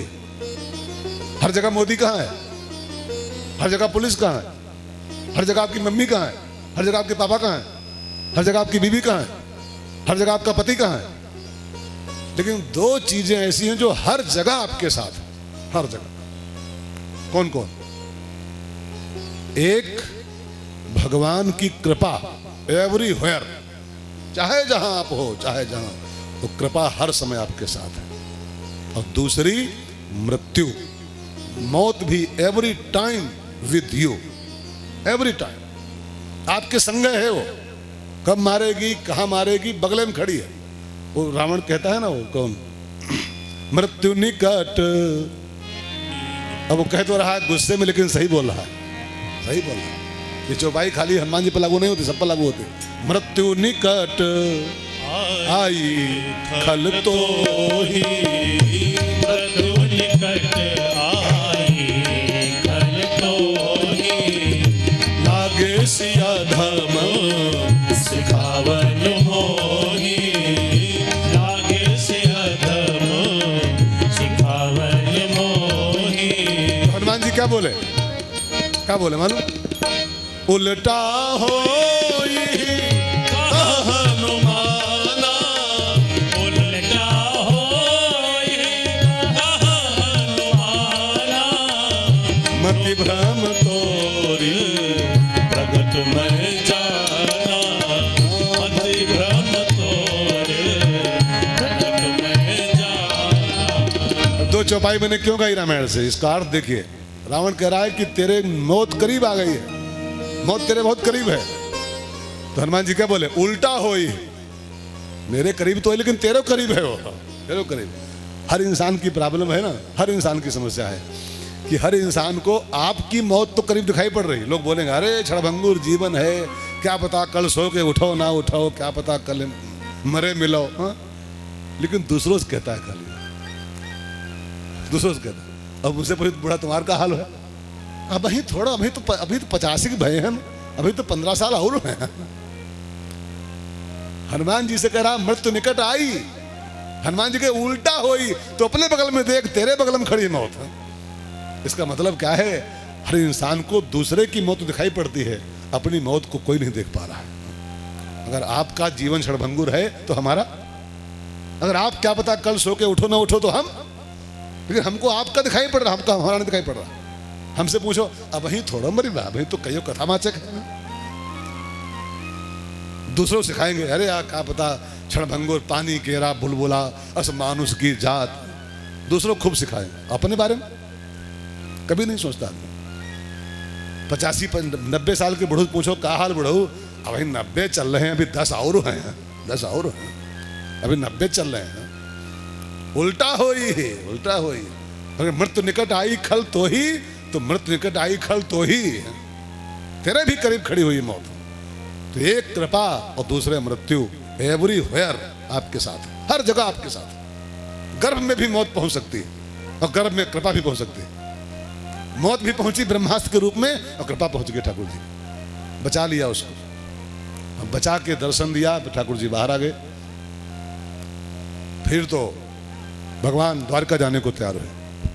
परीक्षित को बचाने के बाद भगवान का रथ रेडी हुआ, पांडवों से विदा लिया, हाय हेलो हुआ, और फिर अब द्वारका जाने की तैयारी भगवान की है। अब भगवान का रथ रेडी है, भगवान बिल्कुल रथ पर बैठ चुके हैं, रथ चलने वाला है द्वारका के लिए। तब तक कुंती अम्मा, कुंती बुआ भगवान की थी, वो भागी भागी आई। पांडवों की माँ है, भगवान की सगी बुआ है। आपको पता है सगी बुआ भगवान की, सगी फूफू, सगी फूफू है। वसुदेव जी की सगी 6 बहनें थी, आपको पता है? वसुदेव जी की सगी 6 बहनें थी। उसमें एक बुआ का लड़का शिशुपाल है, भगवान का सगा भाई फुफेरा है ये बुआ का लड़का, और एक सगी बहन थी वसुदेव की, ये कुंती, उसका वो भगवान की बुआ है सगी, कुंती मैया। पांडवों की माँ है तो क्या हुआ है, भगवान की बुआ है। अब वो कुंती बुआ रथ के आगे खड़ी हो गई जाने के पहले, ठाकुर जी जा रहे हो? जाना तो है बुआ जी। अरे 5-6 महीना आपके हो गए रहते हुए, युद्ध जिता दिया, सब तो हो गया, अब मेरा भी कहीं घर परिवार है, द्वारका का हमारी भी, जाके देखें अपना घर परिवार देखें, जाना होगा। और हम कोई बाबा थोड़ा हैं, हम घर गृहस्थ हैं, घर परिवार वाले हैं। तो कुंती ने कहा जाओ ठाकुर जी, मैं रोकने नहीं आई हूं, जाओ, लेकिन जाने के पहले अपनी इस बुआ को एक वरदान देके तब जाओ, एक वरदान मांगना है मुझको, दे दो फिर जाओ। भगवान ने कहा अरे मांगो बुआ जी, क्या चाहिए मांगो। जानते हैं मित्रों, कुंती बुआ ने वरदान जो मांगा है, ये विश्व के इतिहास का सिंगल वरदान, इकलौता। वैसा वरदान कभी कोई मांग नहीं सका था इसके पहले, और न कभी कोई आगे मांगेगा। कोई नहीं मांग सकता, कोई नहीं, आप भी नहीं मांग पाओगे, हम भी नहीं मांग सकते। कुंती ने जो मांगा है आप मांग सकते हो। अभी आपकी सुनते ही आपकी नानी याद आ जाएगी, जो मांगी बुआ। हाँ, क्या मांगी मालूम? विपदा संतु न शाश्वत तत्र तत्र जगत गुरो। हे ठाकुर जी, जाने के पहले वरदान देके जाओ, मेरे जीवन में शाश्वत विपदा, माने हर पल दुख, हर पल दुख, हर पल दुखी रहूंगा, वरदान देके जाओ। मांग सकते हो? हर पल दुख नहीं मांग सकते। न कोई मांगा था और न कोई कुंती की बात मांगा है, दुनिया में कोई नहीं मांगा। हम लोग तो जाने क्या क्या मांगते रहते हैं, जो ध्यावे फल, रोज आरती में गाते 3 टाइम। दुख बिन से मन का और सुख संपत्ति घर आवे, कष्ट मिटे तन का। कहां मांग पाओगे दुख, कहां मांग पाओगे? कुंती मात्र मांगी है केवल बस, और वो भी विपदा कोई छोटी मोटी नहीं, विपदा शाश्वत। शाश्वत माने एवरी टाइम, एक एक सेकंड में दुख में रहूं, एक एक सेकंड। तो भगवान ने कहा बुआ तेरी खोपड़ी खराब है क्या? अरे सारा संसार क्या मांगता है, सर्वे भवन्तु सुखिनः, अरे तू क्या मांग रही है? दुख दुख। तेरी खोपड़ी ठीक है, पागल तो नहीं हो गई तू? कुंती ने कहा नहीं ठाकुर जी, बिल्कुल होशो हवास में हूं, पूरे चेतनता में हूं, बहुत सोच के मैंने मांगा है, मुझको दुख चाहिए। कहा क्यों, दुख में क्या पा रही तू? तो कुंती ने कहा दुख में सुमिरन सब करें और सुख में करे न कोई। दुख में तेरी याद आती है कन्हैया, तू तो जा ही रहा है, तो तू नहीं तो तेरी याद सही, कम से कम तेरी याद आती रहे। और तेरी याद आए उसका एक ही जरिया है, एक ही उपाय है, हर पल दुखी रहूंगी तो हर पल तेरी याद आएगी। और जिसको हर पल तेरी याद आए, तेरा नाम आए जिह्वा पर, उसका बेड़ा पार हो जाता है। हर पल दुखी मैं होना चाहती हूँ, हर पल तेरी याद करना चाहती हूँ। और जब कुंती ने दुख मांगा तो भगवान ने रथ खोल दिया, सारथी से कहा बेटा घोड़ा खोल दो, आज मैं जाऊंगा नहीं, यात्रा कैंसिल। क्यों? अपनी बुआ जी को दुख देके जाऊं? हमारी परम भक्त है, हमारी बुआ तो है, परम भक्त मेरी है, अपने भक्त को दुखी करके जाऊं? आज की यात्रा पोस्टपोन। सारथी को इशारा किया बेटा व्रत खोलो, नहीं जाऊंगा आज मैं। कहा बुआ जी मैं जाऊंगा नहीं, हटो जाओ, खिचड़ी बनाओ, ताड़ी बनाओ, जाऊंगा नहीं। और भगवान दुख नहीं दिए कुंती बुआ को, गए ही नहीं, उस दिन गए नहीं, वरदान नहीं दिया। फिर वो तो ठीक है नहीं जाऊंगा। और जब भगवान रुक गए तो भगवान ने विचार किया अब रुक गया हूं तो कुछ काम निपटा दूं, और अभी 5 मिनट और है, एक काम निपटा दूं। और तो भगवान ने कहा, पांडवों से कहा चलो एक काम बाकी बचा निपटा दूं फिर जाऊं। का कौन सा काम? का 40 दिन से एक आदमी पड़ा हुआ है प्रतीक्षा में, मेरी प्रतीक्षा में, कि मेरा सांवरा निकट हो तब प्राण तन से निकले। बाणों की सैया पर लेटा हुआ है, रोम रोम में बाण चुभा हुआ है, प्राण कंठ में है, लेकिन वो जिद्दी है, इच्छा मृत्यु वाला है। उसने संकल्प कर रखा है मेरा कन्हैया जब आंखों के आगे आएगा और जब कृष्ण का दर्शन पाऊंगा तब प्राण छोड़ूंगा। कौन? भीष्म पितामह। 40 दिन से पड़े हुए हैं वो, 40 दिन से पूरे बाणों की सैया पर, 2-4 घंटे से नहीं पड़े, 40 दिन से पड़े हुए। तो चलो अब रुक गए हैं तो निपटा दें इसको, फिर चले। भगवान कुरुक्षेत्र में आए, जहाँ भीष्म जी पड़े हुए थे बाणों की सैया पर, उनको दर्शन दिया। और भीष्म पितामह ने विष्णु सहस्रनाम, एक स्तोत्र है आप लोग जानते हो विष्णु सहस्रनाम, वो उन्हीं का गाया हुआ है। विष्णु सहस्रनाम गा करके और भगवान की वंदना किया और कहा ठाकुर जी जब तक मैं निपट न जाऊं ऐसे खड़े रहो मेरे सामने। पीताम्बरी कसी हो, होठों पे कुछ हंसी हो, वो कौन सा वो भजन है वो रैदास का लिखा हुआ, हा? वो काशी का मोची बाबा हो, मोची संत, प्यारा संत हुआ है, उसका लिखा गीत है। इतना तो करना स्वामी जब प्राण तन से निकले, इतना तो कहना स्वामी। जब प्राण तन से निकले, गोविंद नाम लेकर, गोविंद नाम लेकर, तब प्राण तन से निकले, इतना तो करना स्वामी। श्री गंगा जी का तट हो, यमुना का बंसी बट हो, श्री गंगा जी का तट हो, यमुना का बंसी बट हो, मेरा सावरा निकट हो, मेरा सावरा निकट हो, तब प्राण तन से निकले, इतना तो करना स्वामी। जब प्राण तन से निकले, पीताम्बरी कसी हो, छवि मन में ये बसी हो, पीताम्बरी कसी हो, छवि मन में ये बसी हो, होठों पे कुछ हंसी हो, होठों पे कुछ हंसी हो, जब प्राण तन से निकले, इतना तो करना स्वामी। जब प्राण तन से निकले, ठाकुर जी जब तक मैं निकल न जाऊं संसार से ऐसे मेरे आगे खड़े रहो मुस्काते हुए, होठों पे कुछ हंसी हो, तब प्राण तन से निकले। और भगवान का दर्शन करते करते माघ शुक्ल एकादशी के दिन भीष्म पितामह का प्रयाण हुआ संसार से। प्रयाण माने जानते हो क्या होता है? प्रयाण माने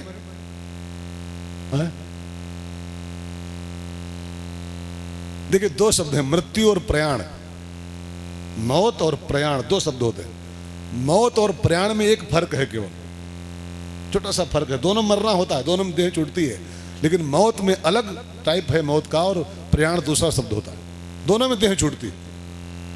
अंतर क्या है बताऊं? एक लाइन में सुन लो, ध्यान देके। जीने की इच्छा बची हो, अभी ध्यान देके सुनिएगा, अंदर से अभी और जिए की इच्छा होए और अचानक धम्म दे मौत आ जाए, मरना पड़ जाए, इसको बोलते हैं मौत। समझ गए? अभी जिया रहन कुछ दिन और, मन में था कि पर पाता एक देख ली फिर मरी है, पर पाता देख ली तब मरी।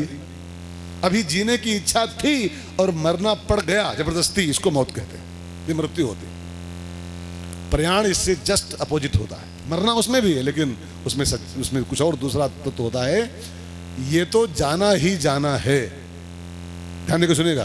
क्या पता आज जाए, क्या पता अभी जाए, क्या पता इसी वक्त छूट जाए। इस सच्चाई को जो अंदर से बिल्कुल पकड़ के बैठा हुआ है कि ये तो जाना ही जाना है, जाना ही जाना है, और इस सत्य को स्वीकार करके जिसकी मौत हुई है वो मरता नहीं है, उसका प्रयाण होता है, प्रयाण होता है।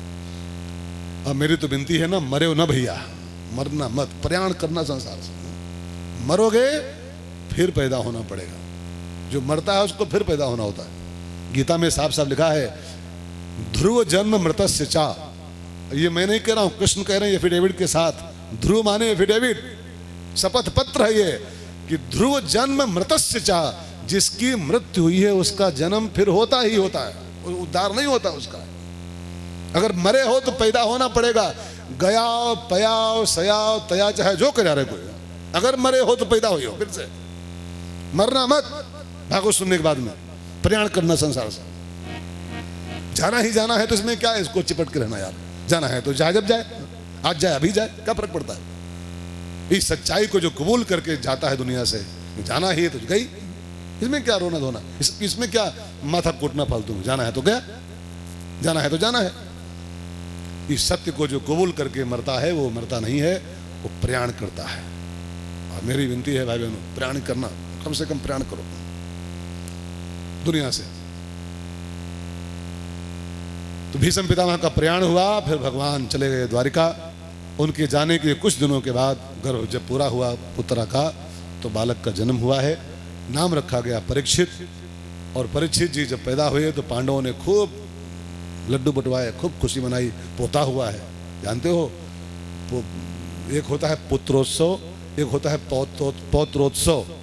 तो पांडवों ने पुत्रोत्सव नहीं, पांडवों ने पौत्रोत्सव मनाया धूमधाम के साथ। मेरे घर में पोता आया, मेरा पोता आया। बेटा होता है मूलधन और पोता होता है ब्याज। बेटा मूलधन होता है और पोता ब्याज होता है। मूलधन की बहुत खुशी नहीं होनी चाहिए, मूलधन तो अपना ही है, ब्याज होता है खाते वाला है, तो पोता ब्याज है, लड़का मूलधन है। पांडवों ने खूब खुशी मनाई है। अब पांडव बर्थडे मना रहे हैं परीक्षित जी का, जन्मोत्सव मना रहे हैं। अब खुशी का माहौल है। अब बीच में कहा है श्राप व्राप वाली बात लाई जाए, है ना।